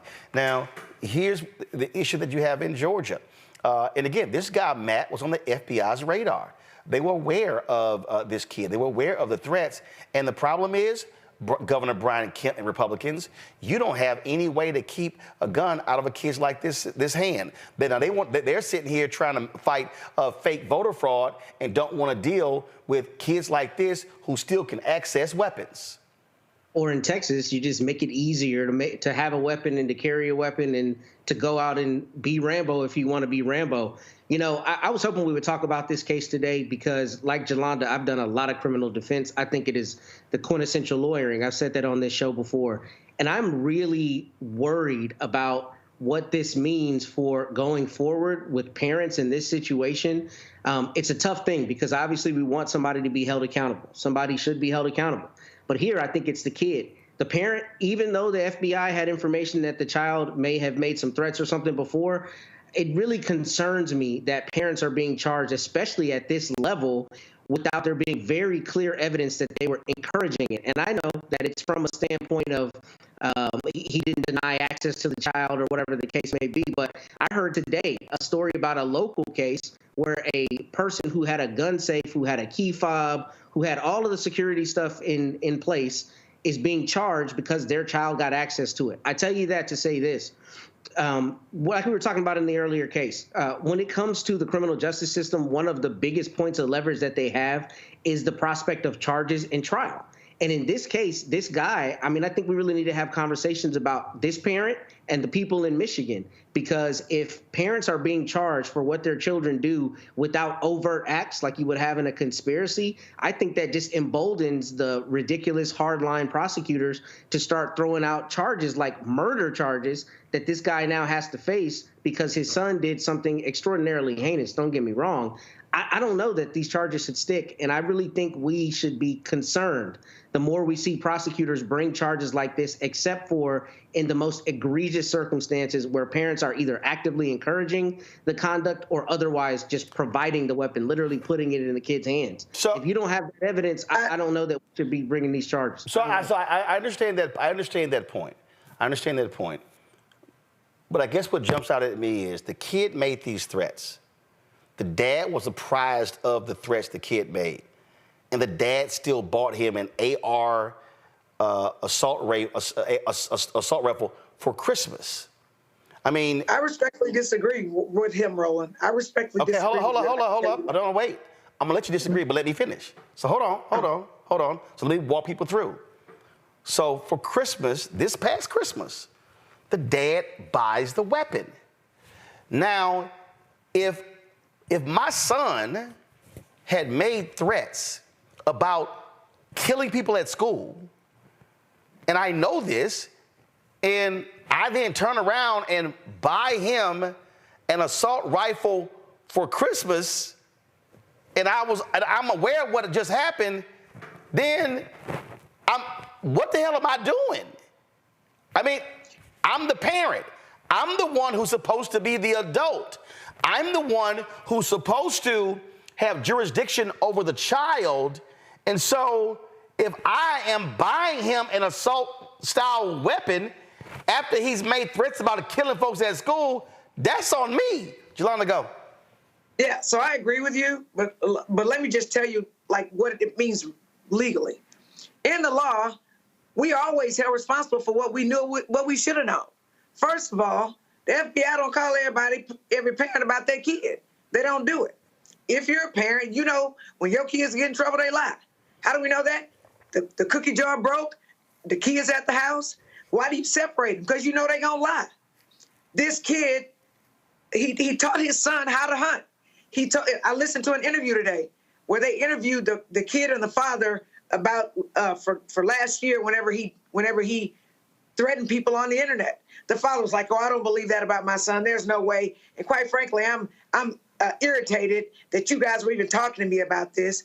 And yeah, we go hunting, so he knows his son knows how to shoot. And it is our role as parents to teach our children what appropriate behavior is. And when you love your guns more than you love people, and you love your guns more than you love teaching your child right from wrong, then you absolutely should be held accountable for it. Because if the parents aren't responsible for their minor children, then who should? Should I be responsible for some kid I don't know? I don't know he has issues. I don't know the FBI call the house. I don't know none of that stuff. So I maybe can understand parents who had no indication of anything about their kid, but the red flags were all over the place with this kid. And when you have his mother, when you go back and look at their social media, they got all kind of issues with child abuse, child neglect, and all this other kind of stuff. This kid clearly needed some counseling or something. And so it's not like this kid was normal, he fit in, and nobody had any indication. Everybody knew this child was a problem prior to the shooting, and the father absolutely should be held responsible, because if we can't count on parents to take care of their kids and protect us from their dangerous kids, then we are all one mass shooting away from dying, and so are our families. So let me expand this. Michael, and I'm coming to your state. Go to my iPad. So this is a case that's gotten lots of attention in Michigan. A kid was driving at a high rate of speed, and he killed his friend who was in the car. Now, here's the issue. The mother installed an app on her phone that tracked her son's driving. You see here, slow the fuck down, Elizabeth Paleo text her son. I have screenshots of you doing 90 miles an hour in the middle of the night. And again, 2 weeks ago, 123 miles an hour. She also texts, it's not healthy, it's not safe, and it scares me to my bone. Now, here's the problem. She kept letting him drive.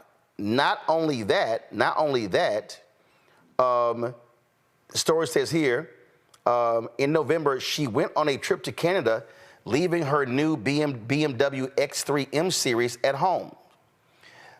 He drove, first of all, on November 17th, he crashed the BMW into a tree, going 105 miles an hour.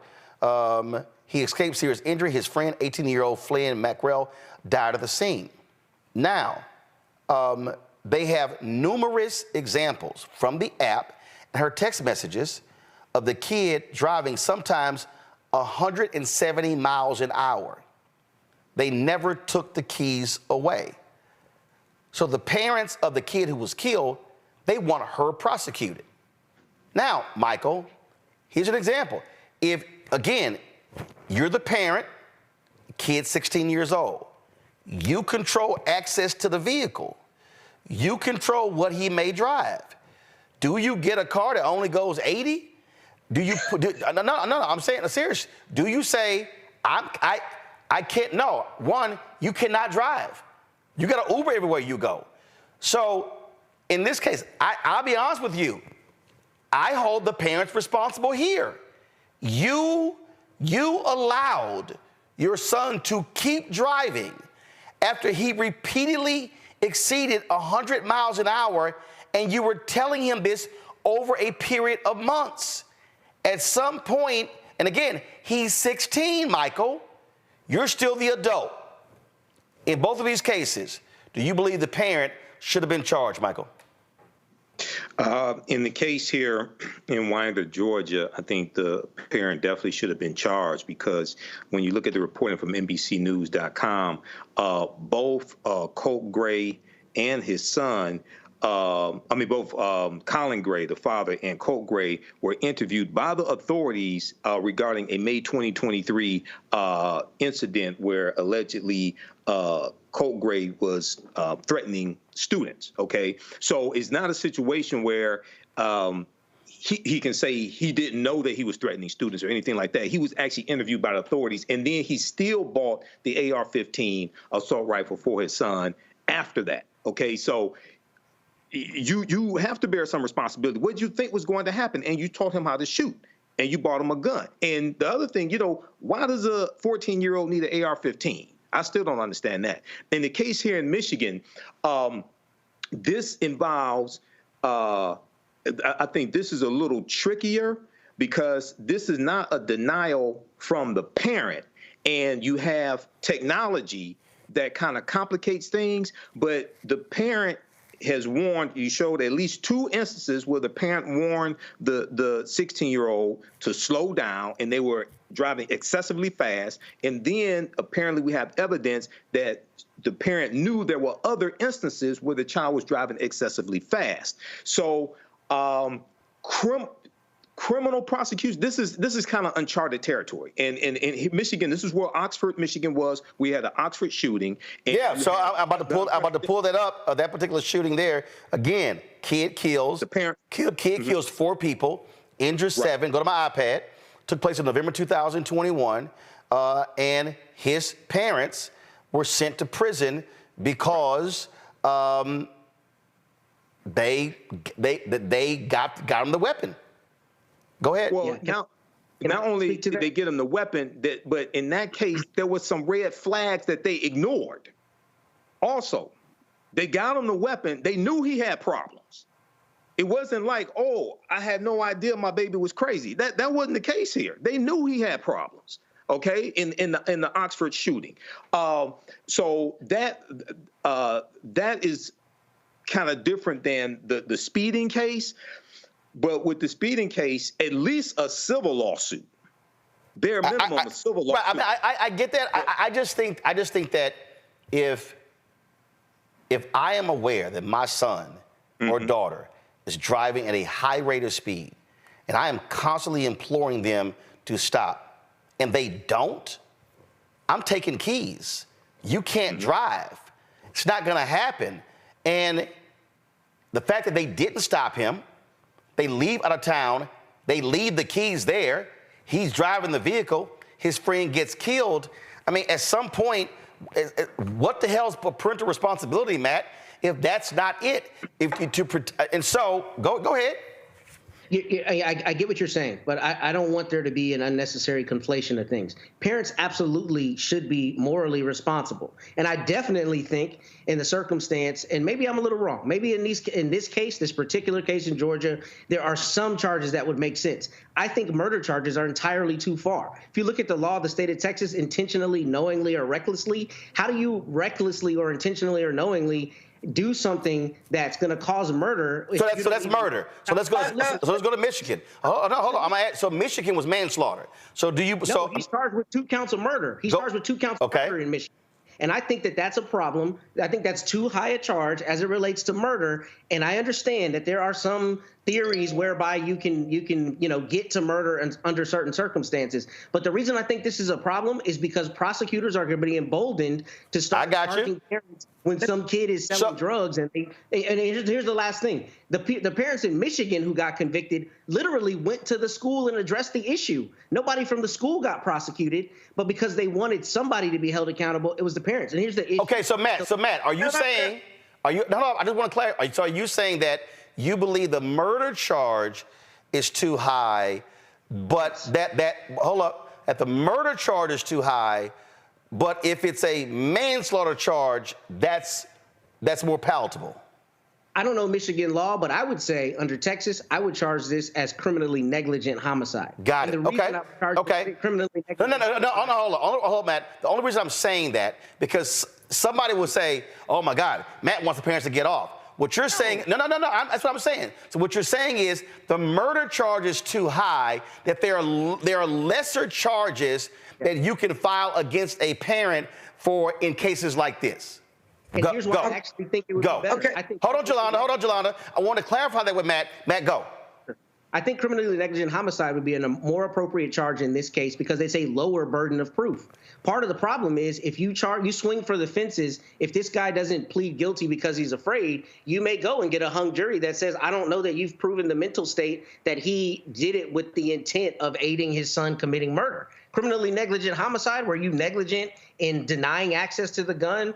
Yeah, probably, right? Got it. You get from that theory. But the bigger issue is we have to be concerned that prosecutors are trying to find novel ways to hold someone accountable in circumstances rather than addressing the overarching issue of gun policy and the prevalence of guns. Guns are everywhere.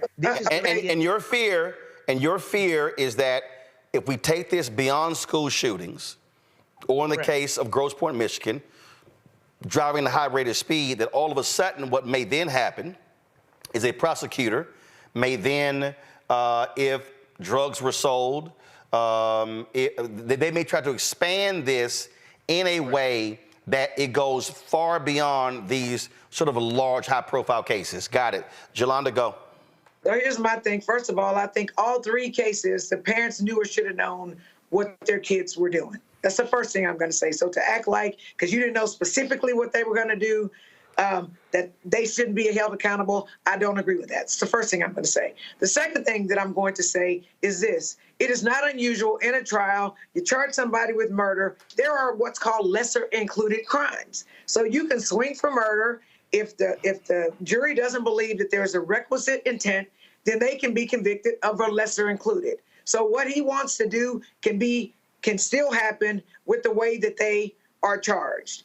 And I'm going to say this again, Roland, and I 1,000% agree with you, that parents are in a unique position to know what is going on with their children.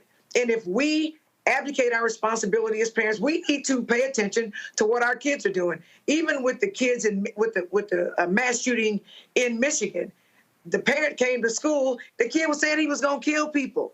And you do not have to have the intent for the specific outcome. It is reasonable to believe that if I give you an AR-15, there's somebody going to die. I don't have to have a magic ball and know when you're going to shoot it and who specifically is going to die under what circumstances. And so the law doesn't require you to do that, right? But if you intended to have the gun, you intended to give your son a gun, the only reason that somebody has a gun is to shoot it. You already said they shoot stuff. You already know that he was threatening to have a mass freaking shooting. That's what y'all got interviewed for. A mass shooting. A mass shooting occurred. 4 people died. Therefore, and you were upset that they had the audacity to interview you and your kid. Yeah, you need to be exactly where you are, charged with what you got charged with, and deal with it. And what that will cause parents to do is pay attention to their children, because too many parents don't pay attention to what their children are doing when the signs were written all over the wall if you would have paid attention and been a damn parent. Yeah, let me respond, please. Two things can be true at the same time. I've tried prosecutor and defense attorney many cases where lesser includeds were involved. And you and I both know in Texas, a prosecutor automatically gets lesser includeds. Defense got to show evidence that you get lesser includeds, right? You're not wrong about that. But it's still a problem to me that a prosecutor would say, I'm going to swing for the fences on this very tenuous, in my argument, theory as it relates to the mental state. Because yes, the parent knew there were red flags, but that does not mean that the parent knew the child was actually going to go do something, threats notwithstanding. If that were the case, we would put every single person who ever makes a threat in prison forever, and we don't do that. We have to be able to prove it. And I think that making parents accountable, even in the most heinous circumstances, is important, yes, to hold them accountable, but only where we really have good evidence. Because what's going to happen otherwise is parents across the country are going to start getting charged for things that their children do. And that's why we have a juvenile system. That's why we have a whole criminal justice system for when children commit crimes. Otherwise, I guarantee you it would be black and brown people and parents who get the brunt of prosecutors now going after them, turning minor things into the parents' responsibility. In fact, that's why in Texas, they got rid of truancy for parents. Because why? The parents weren't at school and they couldn't make the child go to school. That's a much different circumstance. But the point is, you have the same proof issues. And I think you're going to have those issues in this circumstance. That's just my opinion. I don't think you have those issues. He gave the boy an AR-15 for Christmas, literally 7 months after he got interrogated by the FBI because his son threatened to have a mass shooting. It's not every day that the FBI calls anybody's house about a mass shooting. And mass shootings in the United States are real. They happen all of the time. So take it seriously. And I do agree with you that whenever they do anything in this country, because I've been black all my life, just like you've been black all your life, they always penalize us more. But we cannot stop requiring parents to be parents and paying attention to what their children are doing and putting guardrails in place to try to prevent these types of things, because we are fearful that the government is going to start targeting black people. Mm-hmm. Yeah, we're on the same page on that. Well, it is certainly something to look out for, and you have parents and others who want justice, and that is what they are demanding. Going to go to a quick break. We come back. We'll talk about the jobs report that dropped today. Also have Black and Missing. Plus, Freddy Jackson addresses the reports about his weak voice and his gaunt condition. We'll show you that as well. You're watching Roland Martin Unfiltered on the Black Star Network. When you talk about blackness and what happens in black culture, we're about covering these things that matter to us, speaking to our issues and concerns. This is a genuine people-powered movement. There's a lot of stuff that we're not getting. You get it, and you spread the word. We wish to plead our own cause. Too long have others spoken for us. We cannot tell our own story if we can't pay for it. This is about covering us. Invest in black-owned media. Your dollars matter. We don't have to keep asking them to cover our stuff. So please support us in what we do, folks. We want to hit 2,000 people, $50 this month, raise $100,000. We're behind $100,000, so we want to hit that. Y'all money makes this possible. Check some money orders. Go to P.O. Box 57196, Washington, D.C. 20037-0196. The Cash App is $RM Unfiltered. PayPal is R Martin Unfiltered. Venmo is RM Unfiltered. Zelle is Roland at RolandSMartin.com. Hey, yo, what's up? This is Mr. Dalvin right here. What's up? This is KC. Sitting here representing the JODECI. That's Jodeci. Right here on Roland Martin Unfiltered.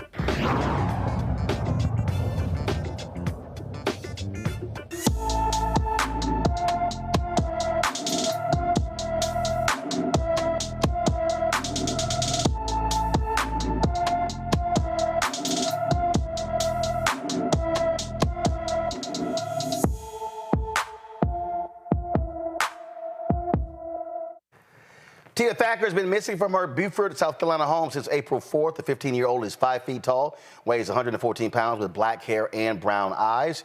Tia may go by the first name Simone or the last name Martin. Anyone with information about Tia Thacker should call the Beaufort County, South Carolina Sheriff's Office at 843-524-2777, 843-524-2777. U.S. labor market, folks, the report is out for August. According to the Bureau of Labor Statistics, employers added an estimated 142,000 jobs last month. The overall unemployment rate slightly dropped to 4.2% in August from July's 4.3%. Black Americans saw their jobless rate fall to 6.1% from 6.3% in the month prior. This trend was in line with the rate for black men falling to 5.9%. Black women stayed the same at 5.5%. The thing here, Michael, is that Republicans keep whining and complaining about the economy. The fact of the matter is we have never had an economy where you had the unemployment rate this low for this long period of time. And they keep yelling that, oh, my God, the sky is falling, but it's not. And inflation is also dropping as well. You have 142,000 jobs created over 40 straight months of private sector job growth. Unemployment rate ticked down to 4.2%. And the reason why Republicans are, I mean, when you're the party that tries to rewrite the January 6th insurrection and try to say it's not that bad, when you try to lie about what happened, then it's clear. It's not surprising when you root for a recession to take place.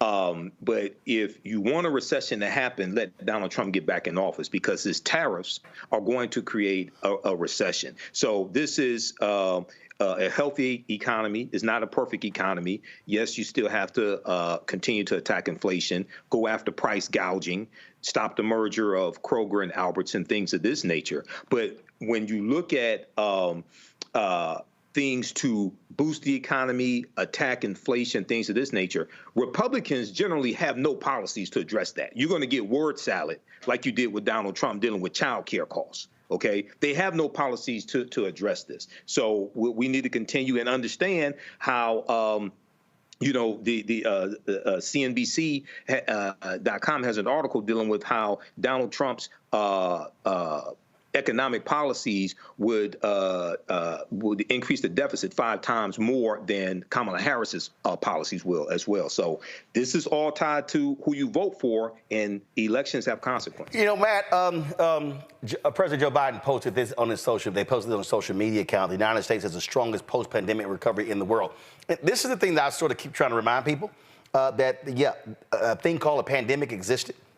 And so when you look at real GDP recovery, the G7, so again, GDP recovery for the United States, 9.4%.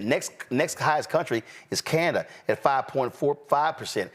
Italy, 4.7%. You can go on and on and on. You see these various countries. And I know folks in the United States don't give a damn about the rest of the world, but the bottom line is this here. We talk about, I keep telling people, there was a thing called a pandemic. And that pandemic was in 2020, was in 2021, it went into 2022. We still are dealing with the after effects of a pandemic. So this idea that it was just gonna just snap back is sort of like a bunch of crazy dudes. If a woman gets pregnant, has a child, and they think, oh, her body's gonna snap back. That's kind of it. I'm saying that because that's how stupid some people are. I mean, the reality is these things take time. And so we have to understand that these things take time. And folks went, well, things were better before the pandemic. Well, no shit. I mean, yeah, guess what? 1 million plus people died because of COVID. I'm quite sure those families would say, yeah, my loved one was alive before COVID. I mean, that's the thing that probably drives me crazy the most, this idea that, oh, why isn't everything back to normal? Well, guess what? You can go to any downtown in America and you will see things are not back to normal. Why? Because people are not in the office the way they used to. So what's the result of that? Commercial real estate is down. Massive numbers. Also, restaurants and other stores in downtown areas have closed shop or moved to other places because guess what? The people aren't there. And so I just wish Americans would stop being idiotic at times and understand that in order to recover from a 100-year pandemic, it's kind of going to take a little time. You're 100% right. But first, you're not going to get me in trouble referencing that metaphor you used a moment ago about snapping back. Well, guess what? I'm going to say it, and it's true. If you're a man and you're like, well, I don't understand why she ain't lost her baby weight, because dumbass, you didn't put the weight on. It's just, no, I'm saying it because people are stupid and act like, well, I don't understand. If a person's had a baby and they gained 40, 50 pounds, they ain't going to lose it in 3 damn days.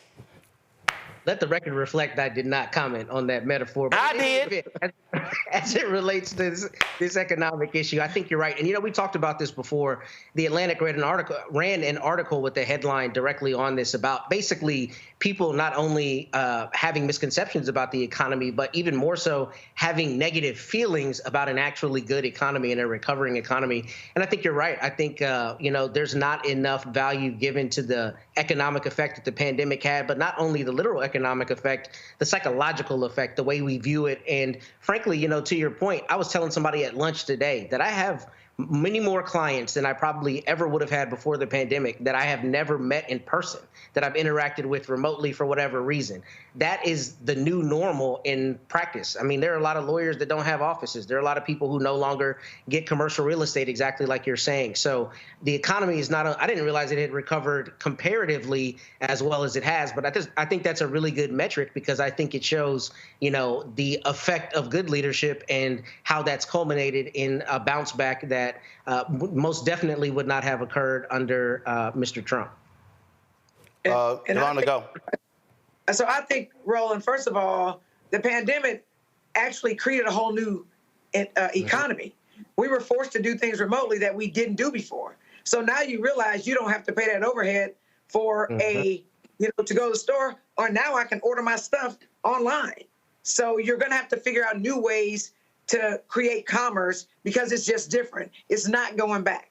That's the first thing I'll say. The second thing I'll say, and I'm going to use this as a personal experience, when I was pregnant with my child, and everybody knows that I'm a fitness freak because I'll be 59 come November, and I know I don't look it, but my nurse— No, you look 65.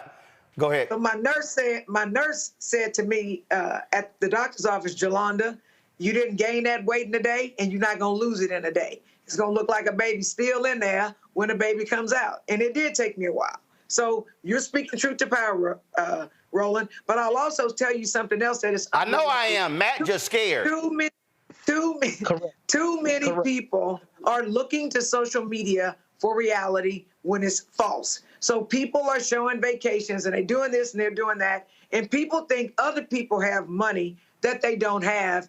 And they're projecting that onto their perceptions about how well they think the economy is doing. So I say kudos to President Biden and Vice President Harris because they do have good economic policies, and people just don't know the truth. And I'm going to keep saying this again. That's why I'm so thankful that you're here, because a lot of people listen to you and you break it down in regular people's terms so they can understand. Because I don't think most people know what gross domestic product means. They don't know those things, but the economy is doing well. It's doing better than it was, and we need to get President Harris come November 5th. I definitely agree with what's been said. And unfortunately, most Americans don't understand how the economy works. We've talked about before on the show the company that was sued for price fixing the price of eggs. They were sued for, they had to settle for about $53 million.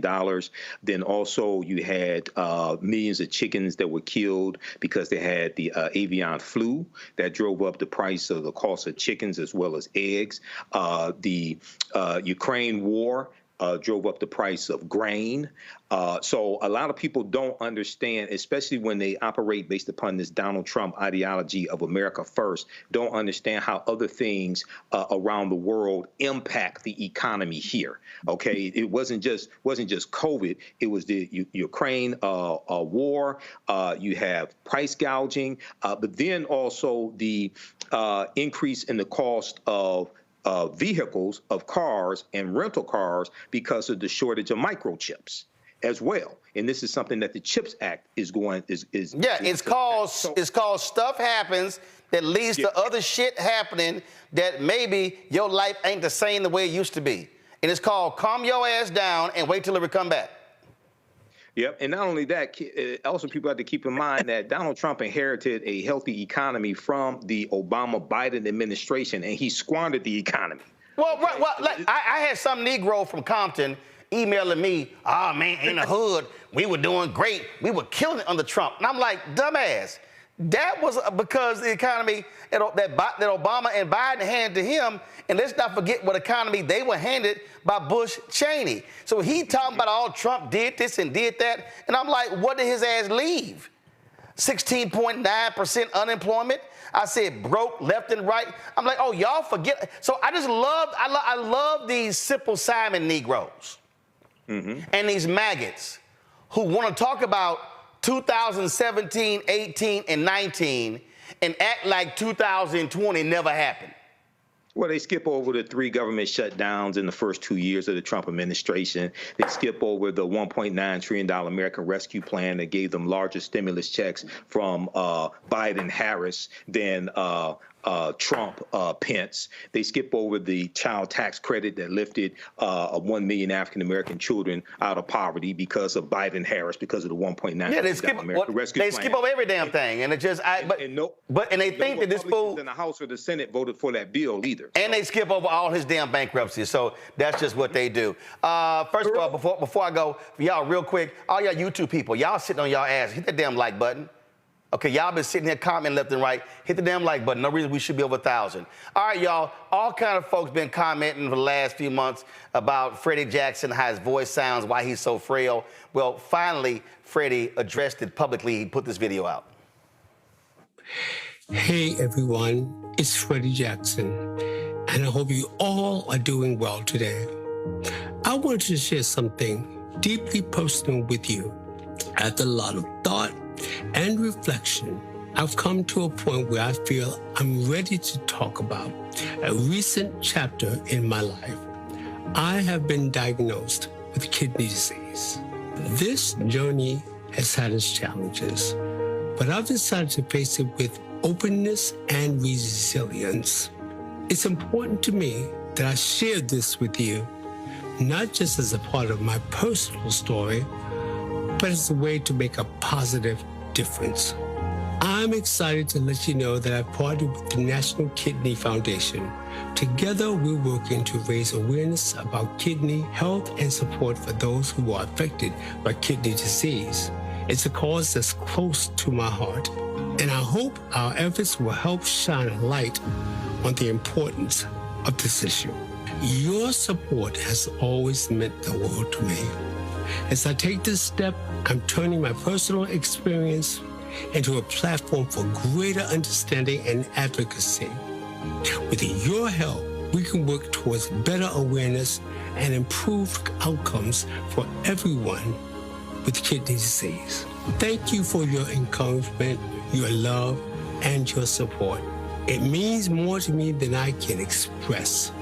From the bottom of my heart, I love you. You know, Jelana, that video is important because I think it was about 2 or 3 months ago. He was performing in Jamaica, and man, folks were going in, talking about how he sounded, how he looked.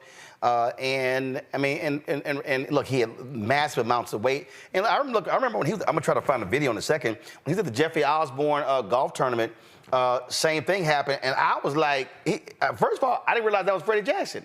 And I was like, what happened to Freddy? And of course, he had lost a large amount of weight.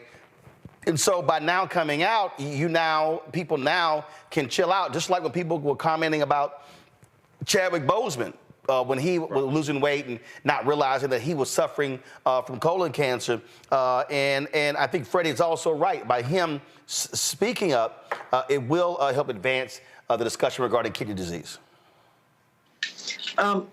Yeah, it will. I also think that people should not have to share their medical diagnosis if they don't want to. But I also know that sometimes people just don't know about issues. And so to the extent he's sharing with us his kidney disease diagnosis, causes people to pay attention to what causes kidney disease and how they can try to protect themselves from your kidneys failing. I think that that's important. So, because I've had people in my family that have needed kidney transplants. So I think a lot of times what you put into your body could cause you tremendous difficulties, and things that you can get away with when you're young, they will wear on you. Sort of like a car, you can do a lot of stuff when a car is brand new, but over time that same car can't take the same mistreatment, and then it falls apart. The same thing happens with our organs. So listen, you know, Matt, Yolanda's right in terms of, I mean, again, people, when you're an individual, I mean, you have privacy, and everyone has that. But unfortunately, the reality is when you're in the public eye, this is what often happens when people raise these issues.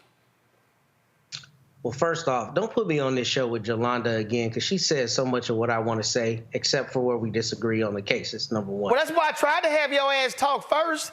I had to tell her twice. I tell her several times, hold up, Matt. See, I tried to help your ass out. Well, let me help you out, because you missed the opportunity to say, Yolanda, you don't look 59 at all. I need to drink the water you drink. No, I did comment. I said 65. It's okay, brother. It's cool. Yes, it's all right. You missed it. But here's the point. No, I said 65, but she was going. She didn't hear. But go ahead. He just hating. He hating. Okay.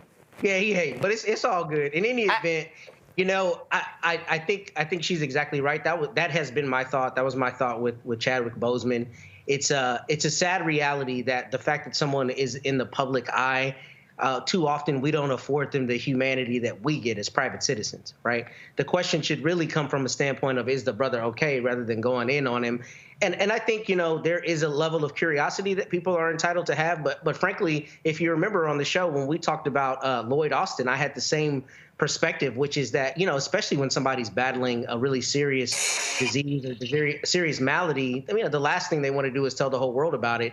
And it's sad that sometimes they get boxed into that. But I do think there is a benefit to raising awareness and encouraging other people to make sure they're living their healthiest lives. It's just a sad thing to see that in the midst of this, rather than, you know, coming around them, we start asking questions, and a lot of times from a negative standpoint. And I wish that didn't happen. Michael?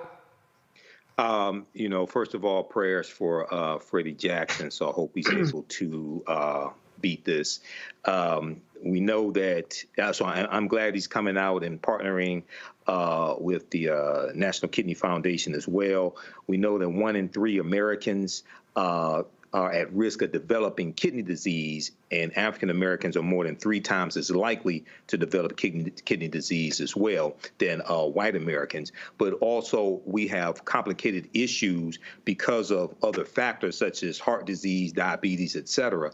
And when we talk about reparative justice, Roland and everybody watching, when we talk about reparative justice, we also have to deal with how African Americans are disproportionately impacted by these types of diseases because of racism as well. So this is all tied together. But I'm glad he was able to make this video, and I hope something good comes out of it. All right, then. Well, let me thank all the panelists for being on the show. I certainly appreciate it. Thanks a lot. Michael, Yolanda, and Matt, thank you so very much. And some of y'all were sitting here commenting in the chat. I'm going to go ahead and do this here because y'all were like, is that Eddie? So, yeah, this was actually at the Jeffrey Osborne Golf Tournament. So before I close the show out, man, I'll go ahead and let y'all have a little taste of this what it was like when I go to these golf tournaments, when they have these sing-offs. Roll it.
So they were sitting here grooving it at the golf tournament. And in fact, it was like a 30-minute just video. It was just crazy. And they were doing it, and my man Eddie was just grooving. And that was another part of that. I'm about trying to set it up for y'all because he's saying twice. And it was just straight fire. And see, y'all see why I keep trying to tell y'all this is the blackest show out here? Y'all can't get this. I don't give a damn how many times Ari Melber quotes rap lyrics. Y'all ain't getting this black of a show. Y'all ain't getting this black of a show. Y'all not. All right, go play the next one. Come on, what you say? What you say, Eddie? Make love to you tonight. All right. Love on you. Come on, man. Love on you. What you say? Tonight. They love on you. What you say? And they love on you. I said, what you say? Don't hurt nobody tonight. Gonna do you. Let me do you.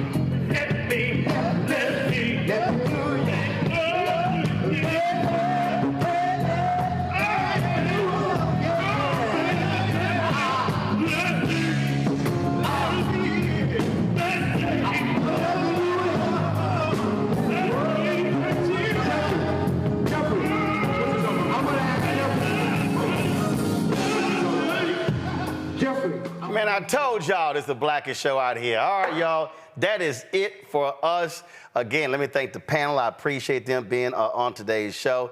Let me thank all of you as well for being with us. Don't forget, join the Bring the Funk fan club. See your check and money order. P.O. Box 57196, Washington, D.C. 20037-0196. PayPal, R. Martin Unfiltered. Venmo is RM Unfiltered. Zelle, Roland at RolandSMartin.com, Roland at RolandMartinUnfiltered.com. And again, our RM Unfiltered Cash App has some issues. Hopefully, it will be fixed by tomorrow. A lot of y'all have been trying to give, and so we will send y'all the notices. But do me a favor, use this Cash App, $ Uncle Roro Martin. That's the backup one. Again, you can scan the QR code, but just point your camera to the screen, and then it'll take you right to the Cash App. Or type in $ Uncle Roro Martin, UNCLEROROMARTIN. Folks, that is it. I will see y'all. Say it again. Carol, what? Oh, yeah. So Tuesday, September 10th, we are going to be live right here beginning at 7 p.m. We're going to be going 7 p.m. to 1 a.m., y'all. It's going to be fire.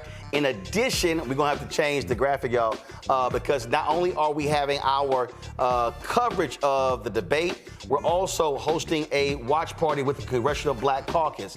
And so our studio is going to be buzzing Tuesday night. I'm telling y'all, it's going to be the blackest coverage you will find. We're going to have Congressional Black Caucus members here. We're going to have our panelists here. We're going to have a bartender. We're going to have some food. It's going to be a straight up black house party on Tuesday. I cannot wait for y'all to check it out. Y'all don't need to watch nobody else. I'm telling y'all, CNN, MSNBC, Fox News, ABC, NBC, CBS combined are not going to have as many black voices as we going to have on Tuesday night. And so, y'all, September 10th, let's blow the numbers out. I want 30, 40, 50,000, 100,000 live views come Tuesday night, y'all. I'm telling you, it's going to be lit. So prepare yourself for the blackest presidential debate show coverage anywhere. All right, folks, I'll see y'all on Monday. We always end Fridays by showing you all of our donors. More than 30,000 people have contributed to our show since day one. We want to thank all of them. I'll see y'all Monday. Holla!